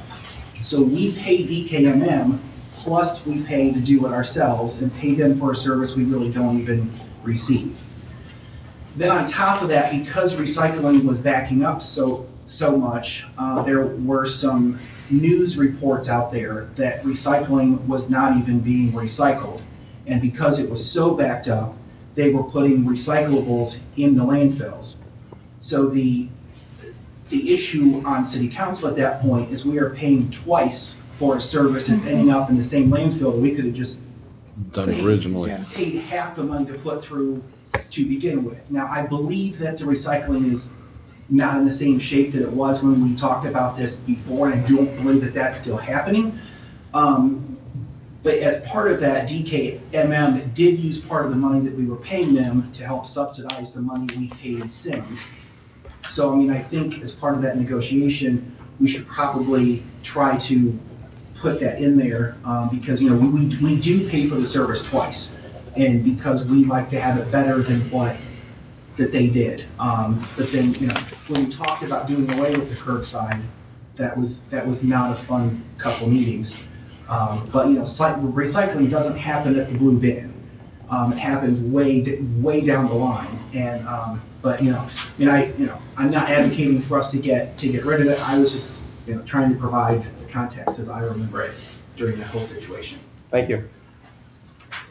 So, I trust the administration will look into the Sims contract for us. Thank you. What do we think about this resolution? I'll make a motion to send on to council with no recommendation. That would be my second. Okay, clerk, please take the roll. Mr. T. Smith? Yes. Mr. Barr? Yes. Ms. Lang? Yes, All right. Second item for today is ordinance. Clerk, would you please read that?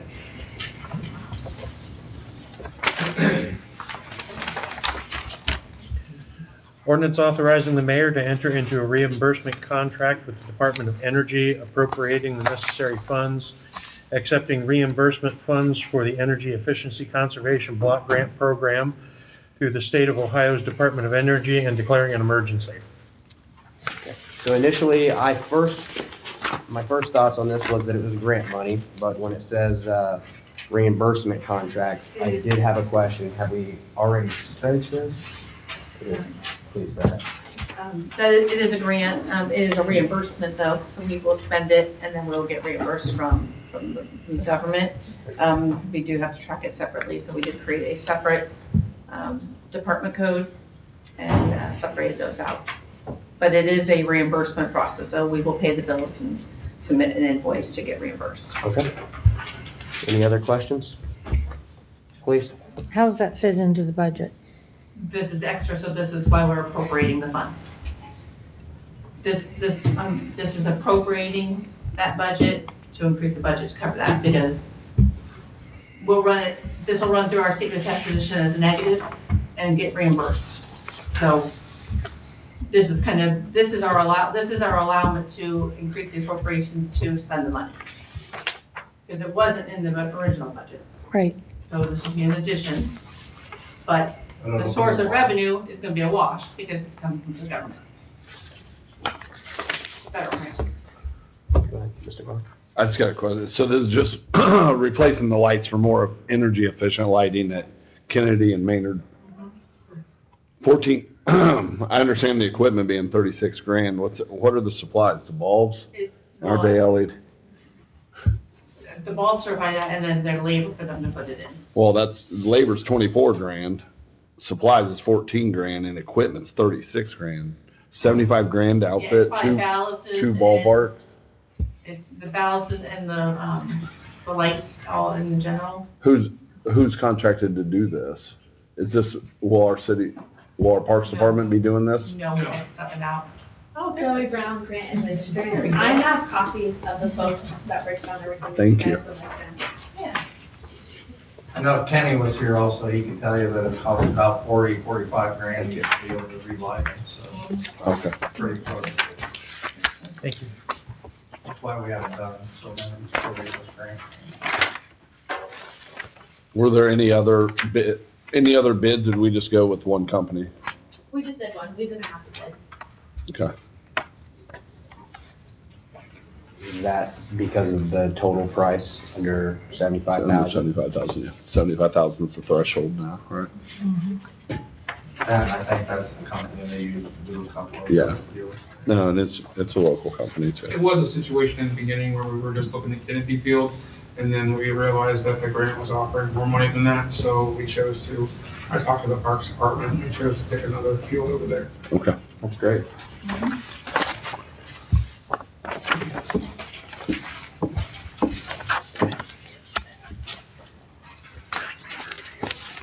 Any other questions?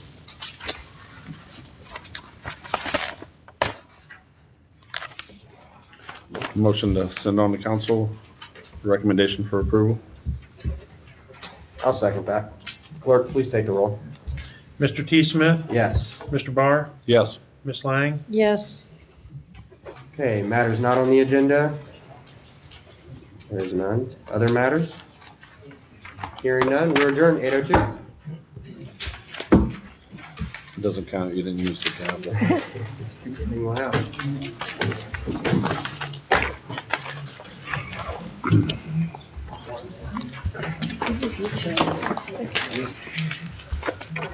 Well, I'm glad Joey brought the proposal. No, I wanted to know. Well, and for some of us that haven't, we wouldn't know. Right?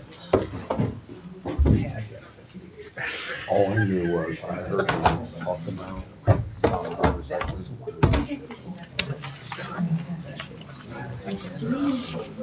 It is. Yes. Thanks for that question, Sean. I thought that's awful lot of rags and PVC glue. I mean, we talk about This is what I. Can I look at at that? 14 grand in supplies.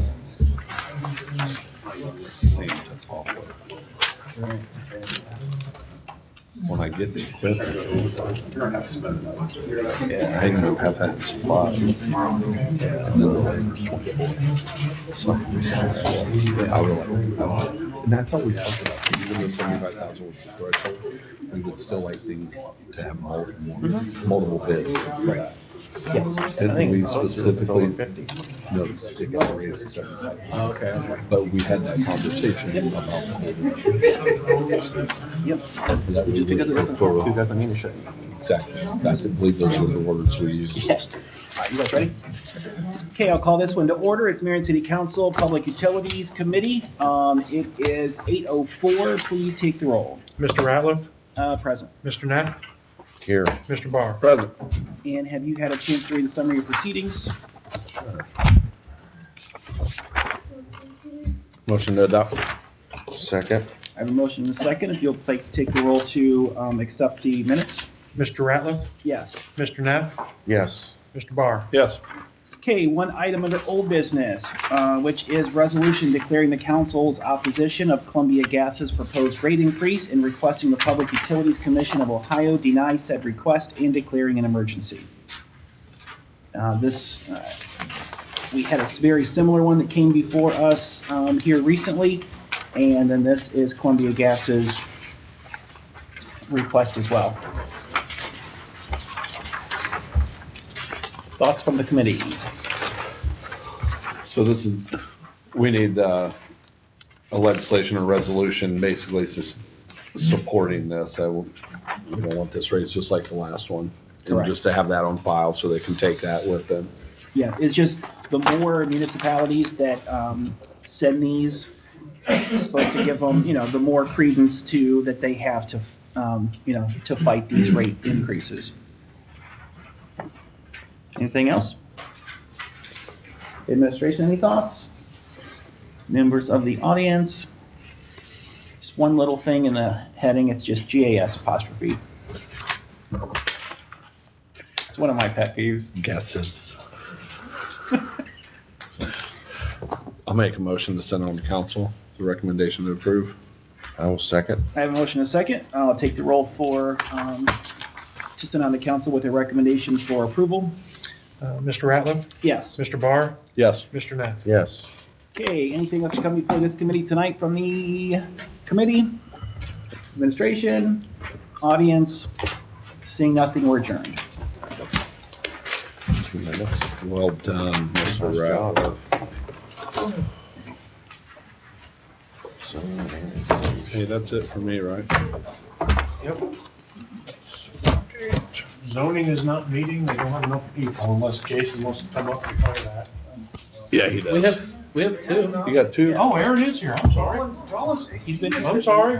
70 feet away from you. You could feel his You breath. took your hat off. I guess so. It's because you took your hat off. Turn yourself, wear a hat. I apologize. There's no excuse for it. No excuse. I destroyed your paperclip because I fidget too much. You want another one to fidget? No. I apologize. 8:07, we'll call zoning and annexation to order. Clerk, could you please take the roll? Mr. Prater? Mr. Rollins? Present. Mr. Schauber? Here. Do have summary proceedings from, looks like April. Last year? Did you have a chance to review those, Mr. Schauber? I remember that meeting well, Oh, and I think that captures the essence quite nicely. I move that we accept as submitted. I will second that. Mr. Rollins? Yes. Mr. Schauber? Yes. Okay, those will be official record. We have no old business to discuss. One item of new business, possible zoning code changes. So I will turn it over to Evelyn.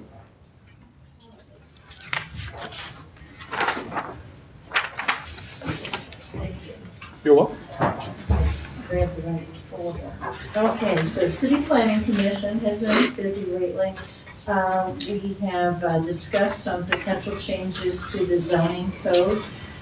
The first set of items that are kind of less,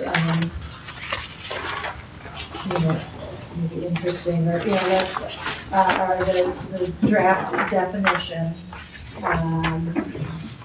And so they kind of speak for themselves. For those in the audience, it's recreational use and/or adult use cannabis and marijuana. Just taking it as defined by the ORC, recreational use or adult use cannabis dispensary as a definition. Opioid treatment program, also called OTPs, again, as defined in the ORC.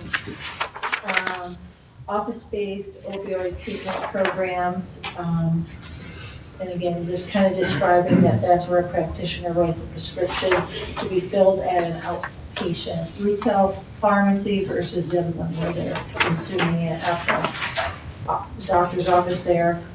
We define the 3 levels of recovery housing that are in Ohio that go kind of increase in terms of the amount of autonomy that they have. So level 1, residents take responsibility for themselves completely, living as a household with no support of an operator. Level 2, they might have 1 paid staff as a house manager or senior resident. Residents participate in peer run groups, drug screenings, are involved in self-help and or other treatment services. And contrasting with the level 3, which is residents are the least independent and have a full-time staff when residents are present. They focus on your more basic life skills, clinical services offered within the community. Each of those can be in a variety of residential settings. And so by having the definitions in here, we also then, on the next chart, I'll show you where we kind of determine which zoning districts they should fall in. And those 3 levels are recognized by all municipalities in Ohio and all clinics as well? I believe so, yes. Okay. Those are the ones that ORC kind of, it's not word for word with that, but those are the types of levels that the Ohio Revised Code breaks recovery housing in. Okay. The next item is the definition of family. That one we would like the law director to review before fully sending it on to full council. What we have right now as a definition, family is a person living alone or 2 or more persons, regardless of relationship by blood, marriage, adoption, or guardianship, living together as a single housekeeping unit in a dwelling unit. The group occupying a nursing home, rest home, convalescent home, halfway house, recovery house as defined by the Ohio Revised Code, boarding house, lodging house, rooming house, hotel, motel, fraternity, or sorority house is not considered a family within the zoning code. So previously, what you saw in regular text is what our zoning code had as family. We're adding the new step is italicized, which is kind of, again, differentiating family from some of these more group housing situations or group boarder situations. The overcrowding was brought up more from a discussion on enforcement as a recommendation to administration or different enforcement. And at the city planning commission, again, they don't necessarily want it put into the zoning code, but the thought was that this was going to be used for total non-family occupancy, and that if anybody exceeds one of the criteria, which was one person per room other than a bedroom, or more than two persons per bedroom of a dwelling unit, and minimum of 165 square feet per person of a dwelling unit. So when code enforcement is looking at nuisance issues related to health and safety, if it's a non-family occupancy, these might be some parameters to determine an overcrowding situation. If it's not in city code, how is it enforceable?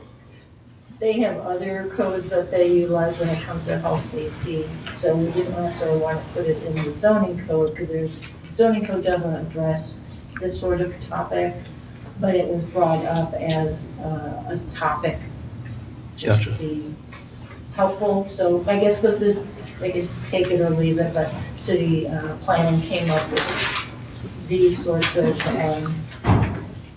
parameters. And staff at regional planning, we had looked at different definitions that HUD uses and a variety of different, Section 8, et cetera. And these are the three types of thing: either do it by the bedroom, by the total square footage of the house, or how many persons in the whole house, however many rooms you have in addition to bedrooms. So that was just kind of, again, we don't really want to recommend any particular use of that, but it was asked of city planning at the time to look into it, So the only thing we're asking for are all the definitions and kind of stopping that family. The next item is more where the various uses fall in the individual zoning code districts.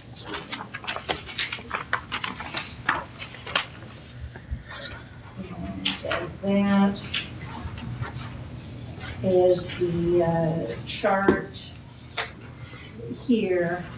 What was coming out of city planning was that recreational use or adult use cannabis, we thought, or they thought, that it should be a principal use in the C2, 3, 4, and 5, which is all of our commercial districts except for the C1, and C1 is neighborhood-based.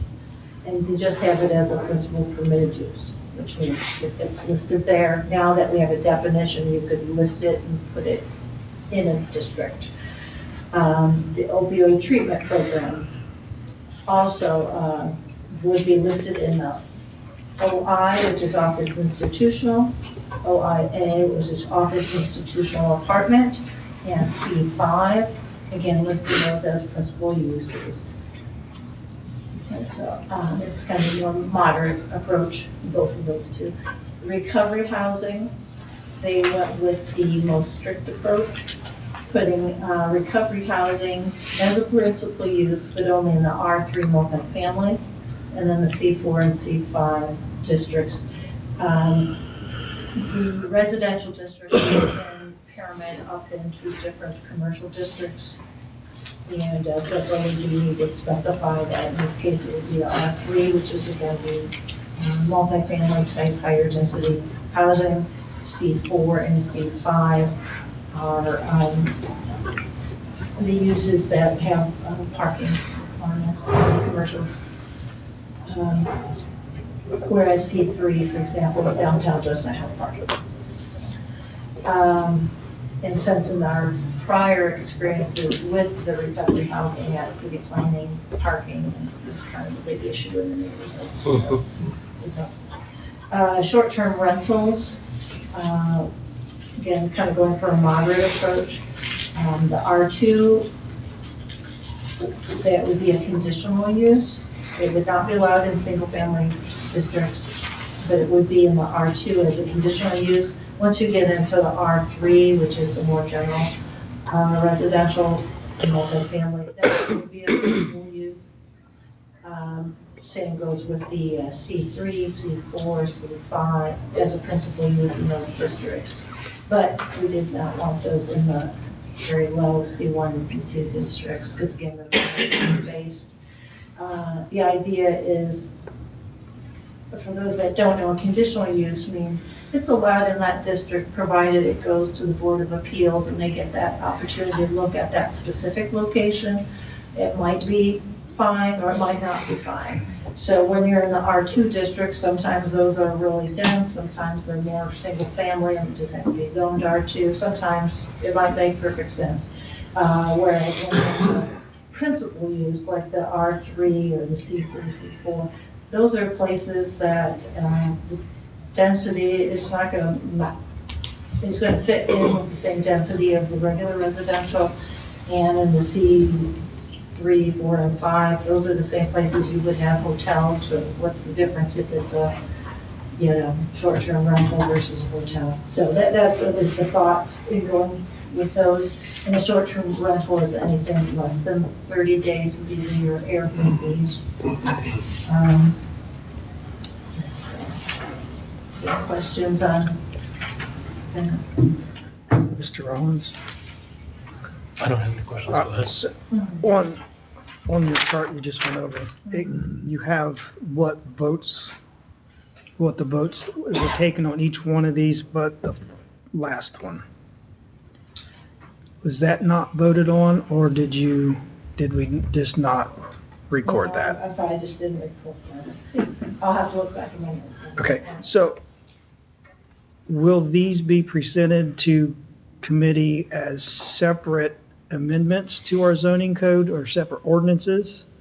Because I look at this, and if I'm not mistaken, if council wants to change anything, we have to have was it 3/4. 3/4 to change it, and you guys are kind of different places on a few of these.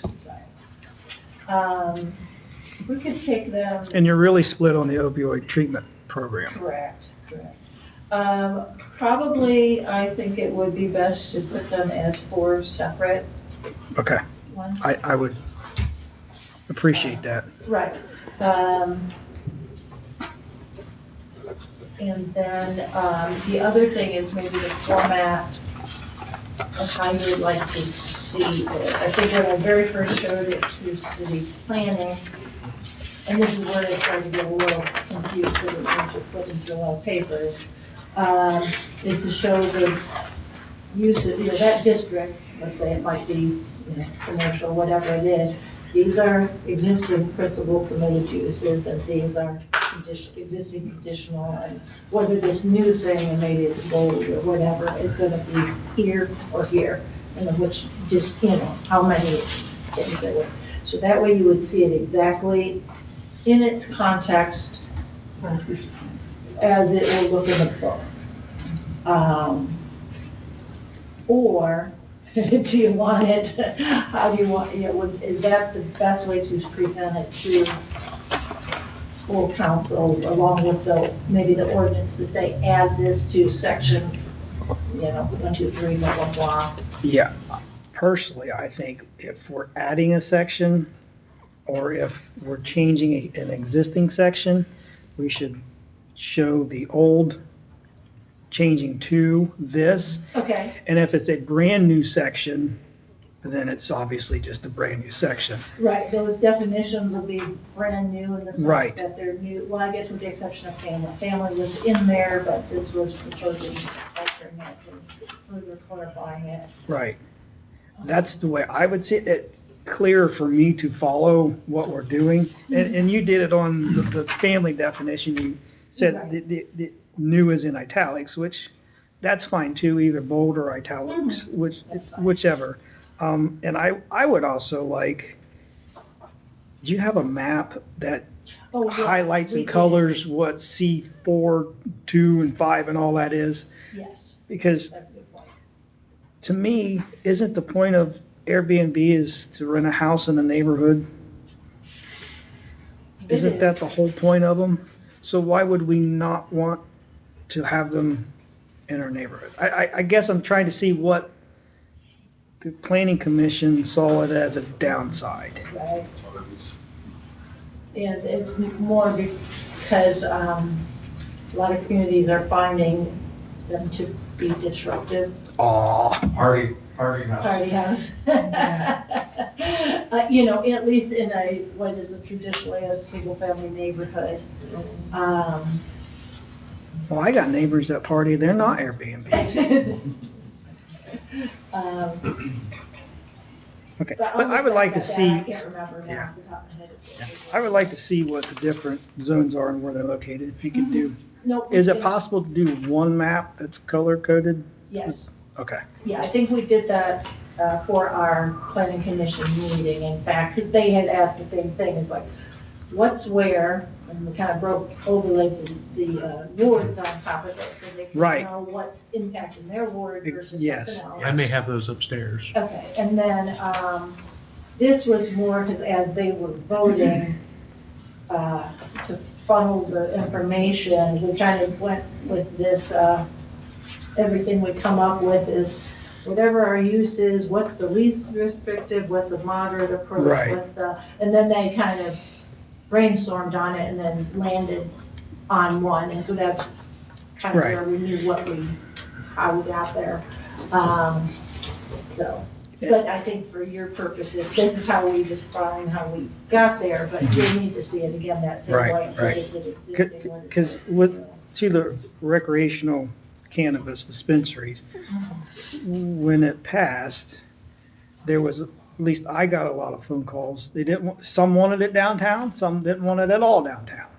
And I don't know if a C2, C3, 4, or 5 is a downtown district, and, Yeah, C3 is downtown. okay, because at one point, I thought it was, the direction was to put these in a peripheral of the city, but it looks like it's everywhere now. Right. Is further conversations with some of the downtowners, or that they, on the recreational, they may actually want it. Right, yeah, so the more you have the conversation, the more they come around, wow, I could make some money, or my neighbors can make some money. The opioid treatment programs, they're like, no, that's not, they didn't want that. And Yeah. so again, that's why Yes. it's like, well, based on a lot of the feedback we were getting during each of these topics we had hot and contentious meetings over, so we did hear quite a lot of the public's, input during those process on those topics. I guess all except in short-term rental. And so at least the board members were well aware of what some pros and cons were, and what the problems neighbors were having or not having, or afraid of, whatever. So that all kind of, I think, factored into, should we err on the side of being least restrictive, or err moderate or most restrictive? And so that's kind of how that goes. And I would like to see too, how limited the space is for the opioid treatment programs to be located. That would be interesting. So the overcrowding for non-family occupancy, that rule or whatever, that not included, but will be referred to, or however we're talking about this, does that apply to Airbnbs too? So that would prevent your parties? If you can only have 2 people in the bedroom, that takes away a lot of fun. What kind of parties are you going to? You're not invited because it's in the zoning. Look yourself. That was something that, at the time, one of the city planning members asked, said, can we think about this? Just because he thought it was an issue he was bringing to the landlord. Right, yeah, and I was there for that discussion too. And so it's like, well, yeah, we could look into that, Are short-term rentals called out specifically in the code today? No. No. So that would be an entirely new section? Right. what we do have maybe that your traditional Airbnbs, I think we would call those lodging homes, but those are all mostly in the R3. They are listed already, and maybe we could do that and just say that there is a definition. There's 3 different definitions that are all very kind of similar. They vary in terms of whether somebody has their own kitchen services. There's like a lodging room, a boarding house, and a rooming house. So 3 different ones, all just here slices different. But then I think maybe tourist home, which is more like, I think maybe what the old-fashioned Airbnb, or, bed and breakfast. Bed and was breakfast, yeah. Before it became a thing more broadly. But, we could look at that and maybe just say that that's, and I'll show you where those are. Those are usually, in more dense areas as well. So if we don't want to make a separate definition, look where that exists. The existing one is. Yeah, I agree. I think they should come as separate. Okay. I think that's the best approach.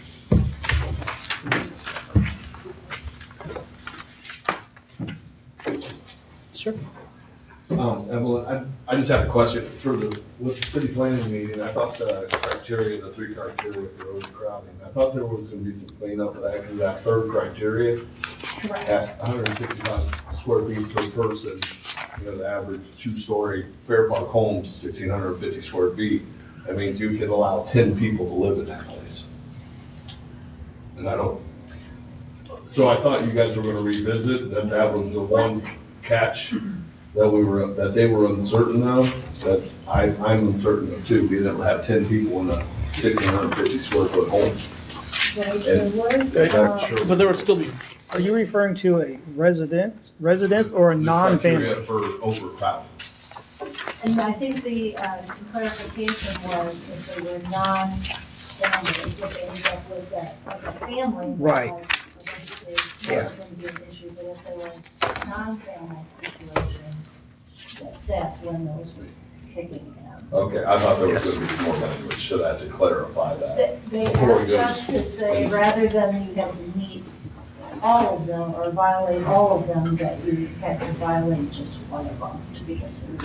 It was switching from it all to any. Okay. Was one of the changes. Okay. Now, I do know, and I haven't had a chance to circle back to it, but after I sent these on to the clerk, Josh Daniels had come up with some other language that he gave it, forwarded me for a consideration, and it was after deadline, so I didn't incorporate it in my thoughts.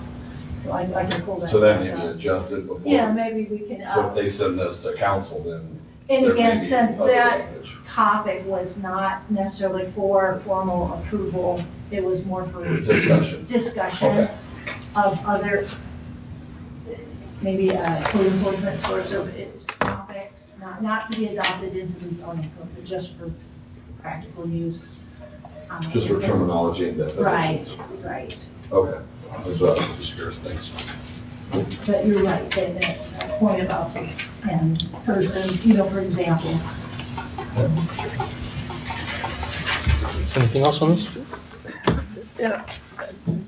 So we are trying to, the definition of a family, I'm trying to figure out what we're saying. Are we saying that a family residence, under this definition, at a 1,600 square foot home, 10 people can occupy it? That's a definition that we want, and if God forbid something happens, you gotta take in your 11th cousin, Marion Police Department's gonna come down and say, nope. Well, no, they're related by blood or marriage or anything, but they still family. Okay, so that's what I was asking. So this is strictly just for the non-family occupancy? Okay. Is that what you was trying to clear up? Yes. Okay, and so. So if it's 10 non-family members could occupy a 1,650 square foot home. So the non-family dwelling, I think, is the key term, correct? Not the family homestead, It's the dwelling that is housing people for recovery, treatment, or whatever the issue is, correct? It's more than that. It's also any landlord that's trying to sublet his house 5 times I don't know how in a it's, small area. I think I know what your point, but I don't know how a landlord would sublease. Room rentals, Yeah. that sort of thing. That's a problem. I just didn't want everybody to think it's clearly based on substance abuse or recovery or anything like that. They can make $200 a room or 800, you know. Okay, so now we're talking sleeping rooms in a house. That would fall under, Well, and that's not considered, that was my point about the 165 square foot a home. You know, the other criteria is 2 per bedroom, and I'm fine with 165 square feet if they're bedrooms. But that takes that's counting your closets, your bathrooms, your kitchen. They're not sleeping in those areas. So I think that does present an overcrowding issue for safety, right? For fire, or. It could. So I guess that's my concern. The language, I think, is just too unclear on that criteria. yeah, it is, I'm really confused now because if it's a definition but not a adoptive definition, how is that even enforced? I don't, that was my question to Yeah, begin that was with. your original question. Does I don't does even the know why fire we're talking- department go do a head check at some landlord's house? I wouldn't want to put that on you guys. And so maybe we, The inspector is charged with inspecting some, we fall under a different classification. There are some boarding homes like this, occupancies that have turned into more or less rooming homes. But they have to have suppression systems or alarm systems. There are other requirements that are put on those. The ones that we don't know about are, say somebody buys a house and creates, say 10 bedrooms at $200 a bedroom. And a lot of those are padlocked from the outside of the room. So you could clasp a room closed from the outside and they couldn't get out. And all their stuff's in there, refrigerator, cooking stuff in a bedroom. I mean, we haven't seen those. I haven't seen them personally in a long time, but that was an issue earlier in my career. And luckily it went away. We don't want it to come back. right. I wouldn't either, but how do we? There is a resurgence of places being converted into rental rooms, but they are compliant. They have to be compliant with the alarm system and the usually suppression system on egress. But we're seeing a resurgence of that, but it's more of a commercial enterprise than it is like a strictly residential. Somebody buys a house and converts it into that. We're seeing Right. less of that. And I think that's what the topic is about right now. Someone taking a house, am I right, Mr. Barr? Taking a house, renting out the rooms, and then in a 1,600 square foot home, you got I think it all 15. piggybacks into recovery housing, am I right, Evelyn? Right, and that was the one That's my concern. topic, I mean, that's not the goal to eliminate them, but when that, case came up, there was one house that had been like a 4-bedroom turned into a 6-bedroom. And, then they had, so they were just like making more bedrooms. And again, the thought is, if it's a huge house, maybe you could do that. If it's not that big a house, maybe you just cram people in, put a wall in and make it 2 bedrooms like one, So, but I think the square footage definitely, and I know out in Bloomington, if you recall, several years ago. Trailer park? The trailer park, just people living in, small quarters, paying to do so, but it wasn't safe.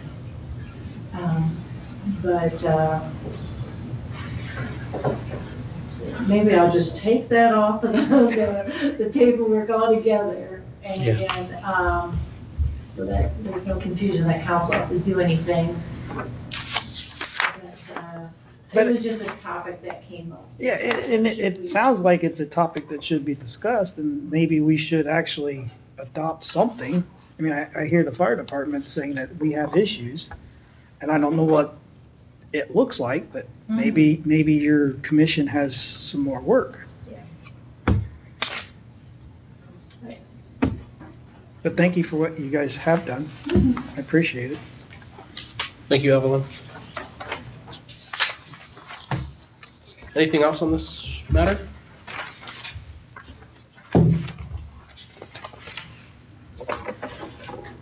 All right. If not, I will, any other items to come before this committee?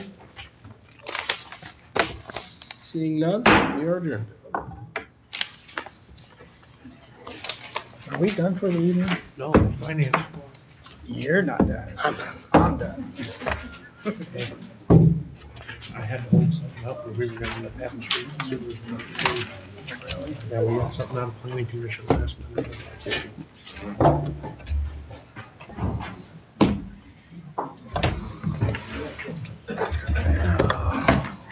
We meet again. How are you?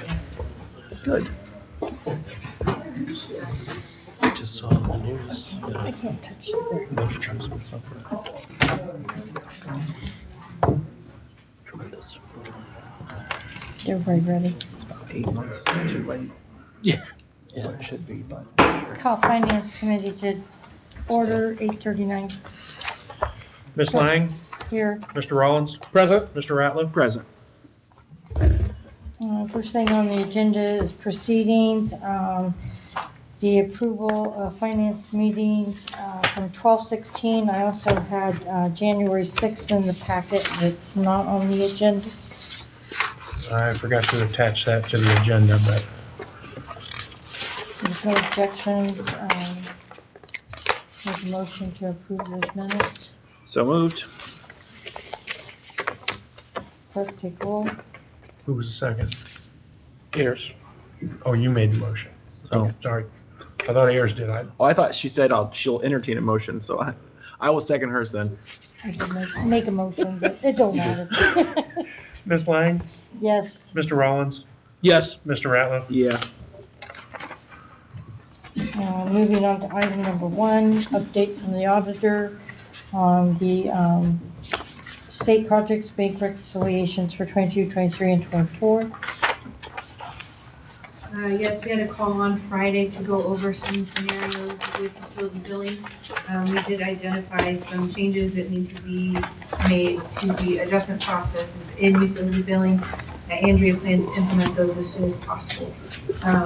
In addition to that, Greg and Nicole will actually be in office on January 28th to go over our current reconciliation process, just to verify that we have all the steps needed in order to complete an accurate reconciliation. You said the 28th? Yes.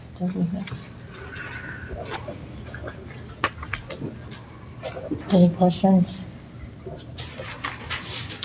How did the last call go last Thursday with utility billing and New World? We didn't have a call with utility billing in New World. We had a call with utility billing and Greg and Nicole. That was Friday last week. Okay, I'm just looking at our minutes. It said there is a call scheduled for Thursday at 10 with utility billing department and New World. So that one did not take place? No. That was the order. Would have been from 2 weeks ago. It's from January 6th. When I came up last Thursday, you, Andrea, and Chelsea were in your office on a call with... Yes. We got...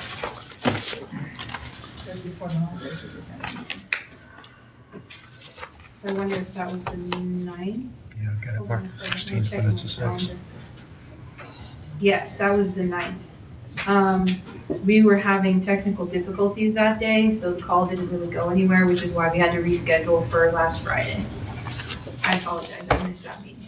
I didn't miss that meeting, I just, So that meeting wasn't on Thursday, it was on Friday? it was on Thursday, it was originally scheduled for Thursday the 9th, but we were having technical difficulties that day. So we rescheduled it for last Friday. And last Friday, we were able to run through all the scenarios that we needed to, found the issues, and then we're able to adjust the processes down in utility billing. What changes did you identify? So there is, during the adjustment process, there's 5 options. There's bill to raise, bill to lower, payment to raise, payment to lower, and then an overpayment option. The bill to raise and bill to lower are exactly as it sounds, those only affect the customer's bills. Payment to raise and payment to lower are basically cash-based, meaning if there's actual cash affecting the system, that's when a payment to raise or payment to lower is used. The overpayment option, in all honesty, we couldn't really figure out when that specific option was used because there were multiple scenarios, but we figured out that that is when there are cash transactions that are generated that should not be hitting cash. So that overpayment option is no longer going to be used. It's going to be adjusted to either be a bill to raise and lower or a payment to raise and lower. And what time's that meeting on the 28th? They should be here by 10. So by changing that, that eliminates all of this, these cash transactions that were taking place that we couldn't quite identify? Yes, and because we went through and we actually did individual scenarios based on all the other options that we had, and we tracked each of those individually through the process, and each one of those behaved as it should. The overpayment option was the only one that didn't. So was that the one that was making them net zero then, and then there was no journal entry? No, the overpayment option was generating a cash entry when it shouldn't have.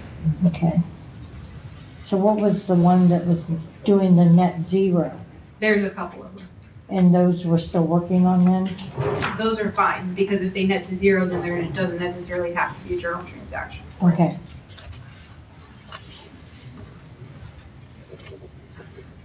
Any other questions?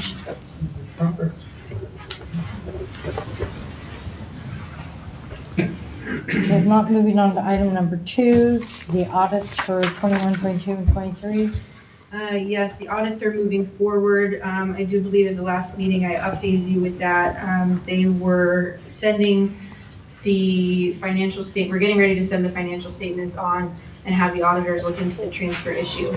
I received an email on the 14th, basically just saying that there were several things, several questions that they had, and they might have to have a call. I emailed today just to see if there was a need for a call, gave him my availability, and he said at this point,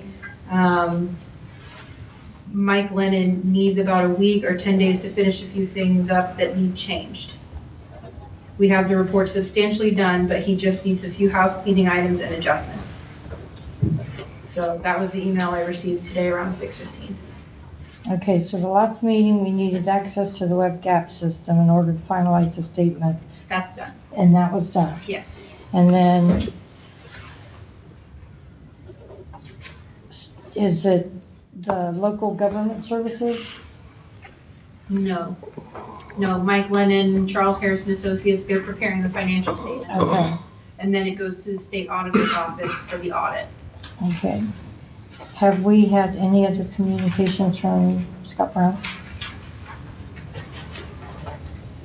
As far as local government services or anything that you're aware of? We did talk, during the one meeting, we talked to him way back a year ago. They talked about a performance audit.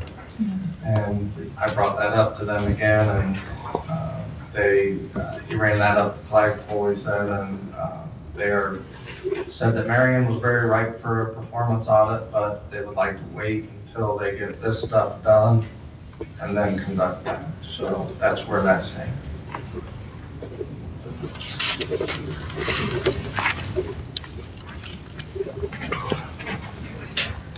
Any questions from?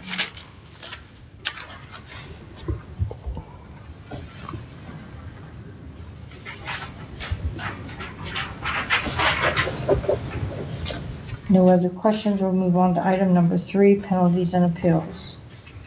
I have no news at this point. I haven't received any additional correspondence.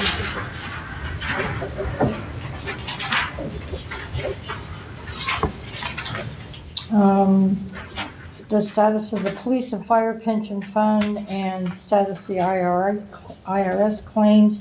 Mark Russell did today try to get a hold of them a couple of times, and there was no one in the office. He is going to try again tomorrow. So at this point, there's nothing that we can add to that. Moving on to new business, item number 4, resolution 2025-003, clerk of the weekly. Resolution authorizing the auditor to transfer appropriate monies to parks, transit, police, fire, pool, central garage, and dispatch, and other funds as approved by the council for the year ending December 31st, 2025.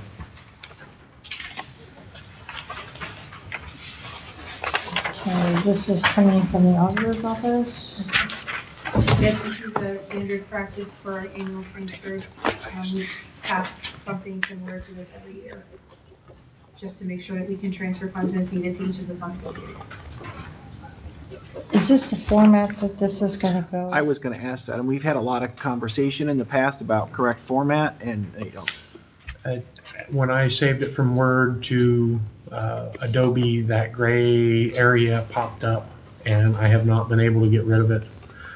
I have been working on that. The last one I had to retype. So I figure that's what I'll be doing tomorrow with that particular one. So it will go to committee or go to council in the right form? Yes.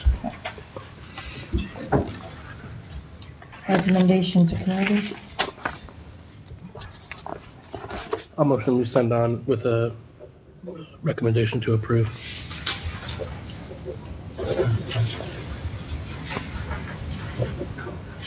Second?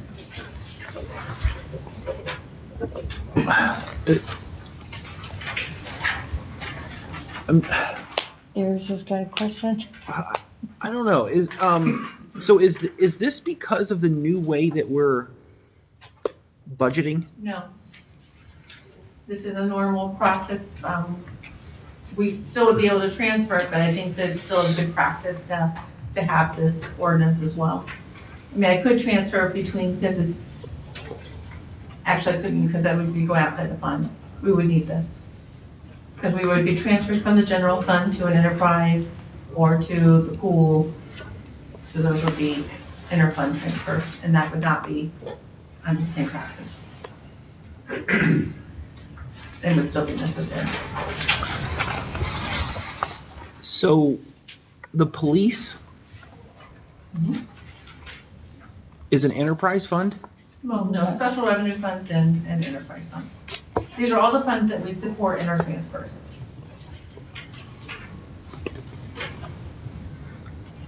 Police and fire get a portion of the general fund transferred to them to support their budget. Okay, I maybe I'm tired, I don't remember ever passing this before. If you took it from the previous year. If I go back and look and see what ordinance number it was last year. That's what I'm doing. Oh, okay. Is the question coming in because it says general fund and we've got central garage? Is that? The transfers would come from general fund to the other funds. To the garage, correct. Right. So I'm not quite understanding the question. Well, I guess part of my question is that part of these funds are part of the general fund. So we're asking for them to be moved from the general fund to a fund that's part of the general fund. Like,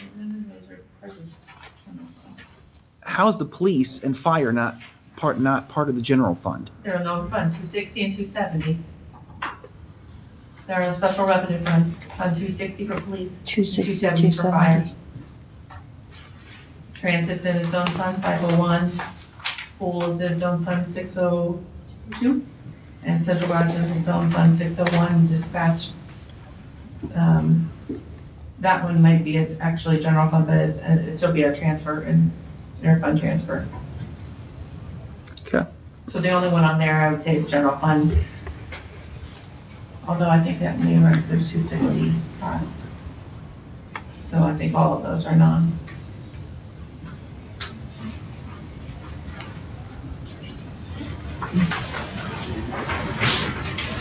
I just gave you what they sent me.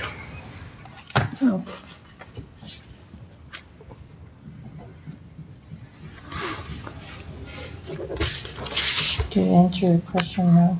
Sure. So we're gonna send this on to council with the recommendation to approve once it's in correct format? Mhm. It'll be in correct It'll be format? in correct format. Ms. Lang? Yes. Mr. Rollins? Yes. Mr. Ratliff? Yes. And moving on to item number 5. Finance 1 carryover from 2024 expenses ordinance. If you go ahead and read that, please. Ordinance making appropriations in the below listed line items for the year ending December 31st, 2025. And this is coming from the budget finance director. Ms. Courtwright. Yeah, this is just a detailed list of the items that didn't get paid for by the end of December by the cutoff. So when these purchase orders were closed in 2024, and upon approval of this ordinance, these monies will be added back to their budget to cover that, those expenses. And I did break it out by the fund, so you could see generally where they flow.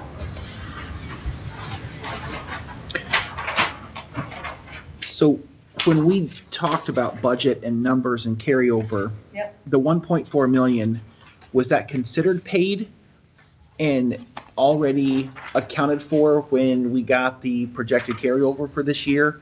Or does the 1. It was assumed it got paid, but since it didn't, it should roll over. Now, I have not finished my numbers for general fund. I plan on having an estimate for you at the next meeting. I talked to Ms. Lang about that, trying to do one by each fund for the last 5 years. So looking at 2021, look at statement of cash position, work my way across, and just kind of do a comparison of the statement of cash position, because some years it was good, and I know 2019 was supposed to be our magic number, but I'm not sure that all of that's working through. I did do analysis all the way back to 2008, and I find some discrepancies, and I'm still trying to work through those process. But I'm trying to at least then be able to tell you for 2024, here's how much we brought in, here's how much we spent. So here would have been our loss of how much we didn't, whatever we overspent, the deficit spending. Maybe I'm just, again, maybe I'm just tired tonight and I don't know, but, so let's say you gave us a magic number of 8 million. Mhm. Does that include, or was that like a pretend the 1.4 was paid and we really had 8? Yes. Or do we really have 6.6 because the 1.4 wasn't paid, but we counted it? I didn't count it, because I assumed it would get paid. I assumed at that Okay. point, all of that would get paid. Okay. But it didn't. Sorry. Motion to send on to council. Second. Clerk, Any vote recommendation? I don't think it matters. with approval. Ms. Lang? Yes. Mr. Rollins? Yes. Mr. Ratliff? Yes. Moving on to item number 6, Finance 2 Appropriations Amendment. Clerk, could you go ahead and read, please? Ordinance making adjustments to appropriations for the year ending December 31st, 2025. And this also is from Ms. Courtwright. Madam Chair. So, this is a net increase. However, I did not include the donation cash from the fire donation fund, 244. I didn't know how much they would spend through last year, so I did not appropriate any for 2025, with the intent in January I would bring to you the increase of whatever cash was left over and remaining in that fund. So this is appropriating based on cash we have on hand in our donation fund for the fire department. And then the travel and transportation for the transit was a grant that the transit director received. So we actually just received the check on that this week. But I do need to appropriate to that expense account so that we can reimburse her. programs that she got to go to a training in the fall. Wishes of committee, Motion to send to council? Second. with approval, Sure. clerk take roll, Ms. Lang, yes. Mr. Rollins, Yes. Mr. Ratliff. Yes. Moving on to item number 7, Finance 3, DKMM Tires Grant. Clerk, if you go ahead and read this as a resolution. Resolution authorizing the service director to file an application with the Ohio Environmental Protection Agency, Division of Environmental and Financial Assistance to participate in the Ohio EPA Community and Litter Grant Program. Okay, this too is coming from Finance and Budget. Madam Chair, Or budget. Greg and I worked on this in partnership together. He brought me an application that came out kind of late last fall about a litter program and recycling program. We could receive up to $100,000. We could apply for up to $100,000, and it could help us support our litter program, the tire amnesty program that we do, and a recycling truck. So we put in $100,000 for that, which we would have to match it with $20,000 to get $80,000, which is still a decent amount of money. When we got to the very end, they did not provide a checklist.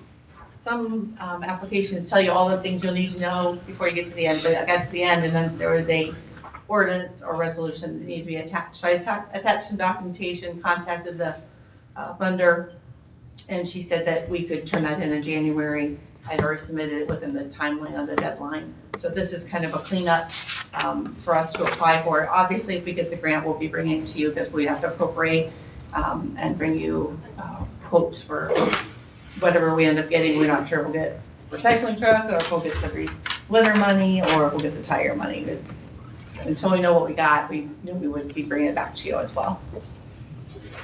So we have to have a resolution to do a tire amnesty program, which is where Greg comes in.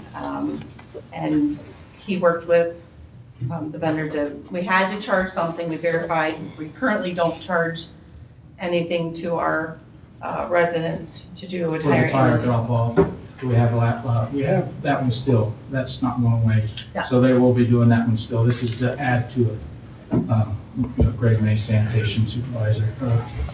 So just some points of view on this, it's very important for the tires. We went over some things, me and Tacey, on what we really use. Tires is one of them. We did numerous neighborhood cleanups last year.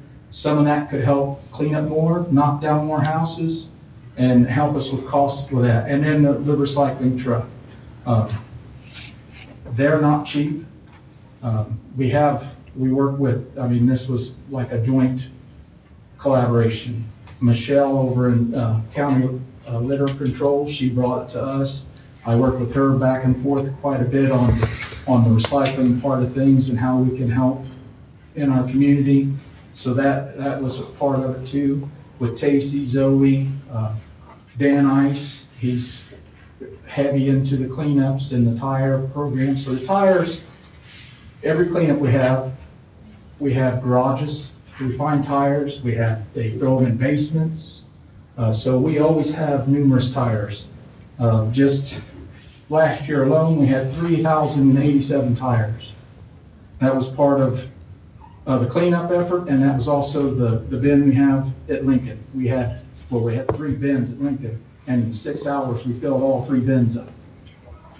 So we can definitely get rid of more tires. So we thought, we'll apply for this too, this could help. We could do another tire drop off. Now, they did say 50 cents per tire, I think, but still, 50 cents to get rid of tires is pretty cheap. Mm-hmm. If you have some that's been annoying you in your garage, I don't know if that's negotiable or. It was a minimum. Yeah. So we decided to go with minimum. So, as far as that goes, anything we could do to help with our costs, we try to apply for. Everything that we are applying for will have to be brought before you all to be approved and go over before it goes forward, so. The 50 cents a tire is what I was going to ask about. So if we do a neighborhood cleanup, Well, the neighborhood cleanup would be out of the different, probably the different, not the tires for that. We have 3 bins at our shop. We already have a neighborhood cleanup tire bin for that. This would be for a tire drop-off extra than we already do. Okay, because it specifically says, charging a fee of 50 cents per scrap tire collected as part of the scrap tire amnesty and cleanup events. Yeah, well, like I said, it's to clean up Marion.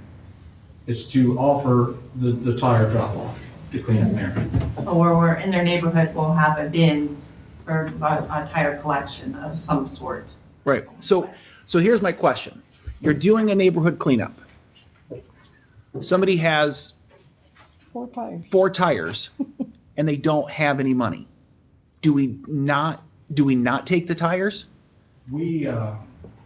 That's where we have other options too. We have bins at our shop for neighborhood cleanups too.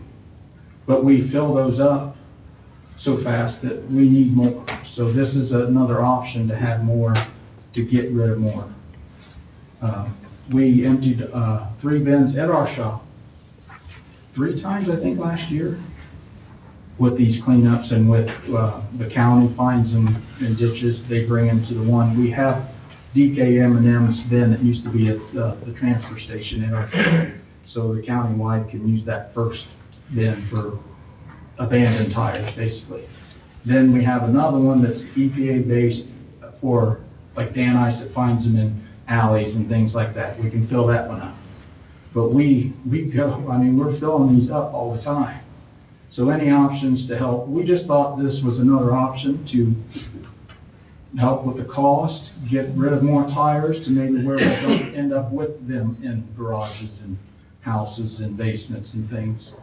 But to Air's question, is the city going to be responsible for that 50 cents per tire?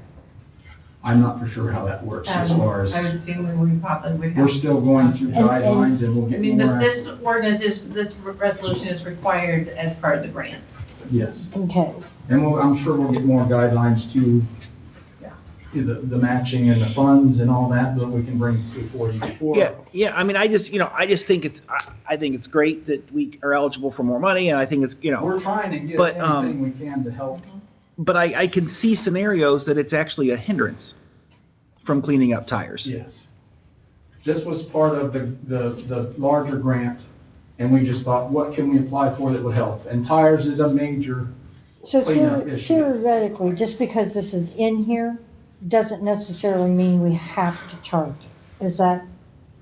I'm not for sure how that works. We don't That's know. why We haven't were. seen the We didn't know grant about the 50 agreement. cents until the end of it too, that you had to have some kind of a cost in it. I think in this scenario that Councilman Ratliff used would like, somebody had 4 tires and they couldn't pay, we'd use a different pot of money to take those tires and put them in a. We have other options. Like the cleanup bin for the neighborhood bin, we'd put it in that one instead of, if they didn't have the money to pay. So this bin would be kept separate from the other 3? We have to keep all of them separate. Keep them Okay, separate. okay. The ones that we have at Lincoln Park, that we do the neighborhood cleanup, I was thinking this would be more beneficial for something like that, to have an extra tire drop-off for that. Because last year we filled those 3 up so fast. And this year Dan's actually asking for another one to add to it. And we're only allowing, I think, 10 tires per customer, and there's regulations where, business can bring them, but they can only bring 10 tires. So to fill them up that fast in 6 hours, that's a lot of people. If we had more options, maybe we could prevent them from ending up in ditches, or I've seen them throw them out in farmers' fields and things like that. So anything we can do to save money, save time, help. I didn't know about the 50 cents till the end, so we were both like, this is kind of confusing, so we're with you on the 50 cents part. But, we'll bring everything we have to you, and if it's something that the council wants to go forward with. This is just allowing us to apply for it. Correct. It's not. I haven't gotten it yet. That we still have to come back for approval. This was a larger grant, there was a lot to it. And we just thought this was part that would benefit the city, so. Send on to council with no recommendation? Oh, I was just gonna add, this is another example of a sliding scale CDBG grant project. Just like the fees across behind us, maybe you can ask for more than per tire and have as a project. Yeah. Goes to your point of leveraging one grant with the other. That was the minimum that we had. That was the minimum, Yeah. so if we wanted to charge a So different if amount. we got that grant, like the scenario with paying the fees with the YMCA, you could charge more and you could capture more of that money. Yeah, we'll put a program in And there. the person dropping the tire off never realizes that cost. And you said commercials, businesses Businesses could can bring up bring to them 10, in so up we to could 10 times. theoretically charge a business, but not charge a residential. Or a I resident. don't know how that will, it may have to be a base for everyone. And I don't know if this grant allows for program income, so I don't know if that's allowable. There are different regulations to this one. I think it's a little bit different than the other one that we take part in. And DKM&M is in part of that, and they're in part of the one that at Lincoln Park, which is at Sawyer's this year, but they do pay some of that. So to clarify something earlier on about I know they pay different things and they help us hand in hand with a lot of our waste. We get a lot of input on advice on our grants, and like I said, this was a collaboration between Michelle over the county, DKM&M, Tacy, Dan takes a real big part in it. Everybody's really passionate about trying to get the city cleaned up and do more for the neighborhoods. It was awesome last year. So, and then also too, on a point earlier, I know this isn't on the tire grant, but any questions you have as far as waste or recycling, I can usually find all those out. So if you have more questions about cost, the tonnage, that kind of stuff, I can get those answers for you pretty easy, so.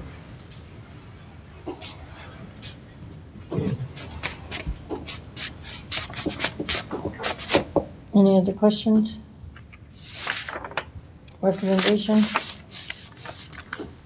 Motion to send out to council. Second. Clerk, take roll. Ms. Lang? Yes. Mr. Rollins? Yes. Mr. Ratliff? Yes. This was with no recommendation? Sure.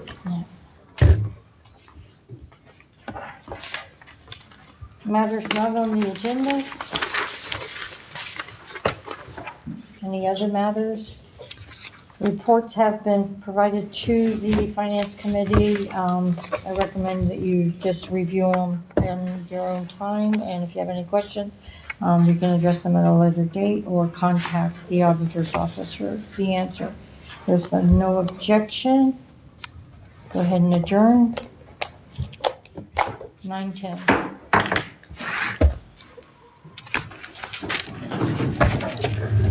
It was only this late because we had 6 committees. I know. Well, and, Jobs was super late. Pen down there, Streets Tommy? and sewers too. No, not yours. Casey. All right. Let me get my chair out your way.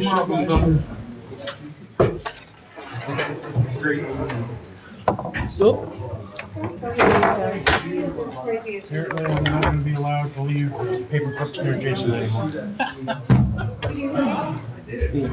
Not the same mother, she is the same. Oh, yeah? How are you? All right. It's been a long day. I'm gonna read it. Whenever it's convenient.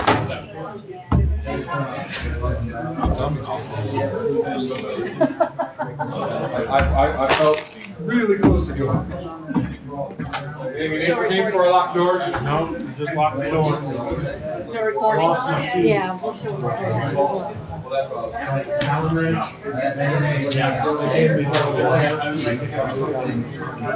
I didn't know how to override battery, and it's an electric lock. But now, it's got a new battery, but it goes out again. Cool. Then they got a new one here.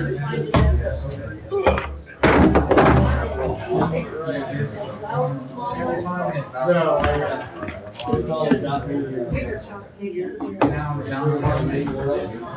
had better shut the audio off.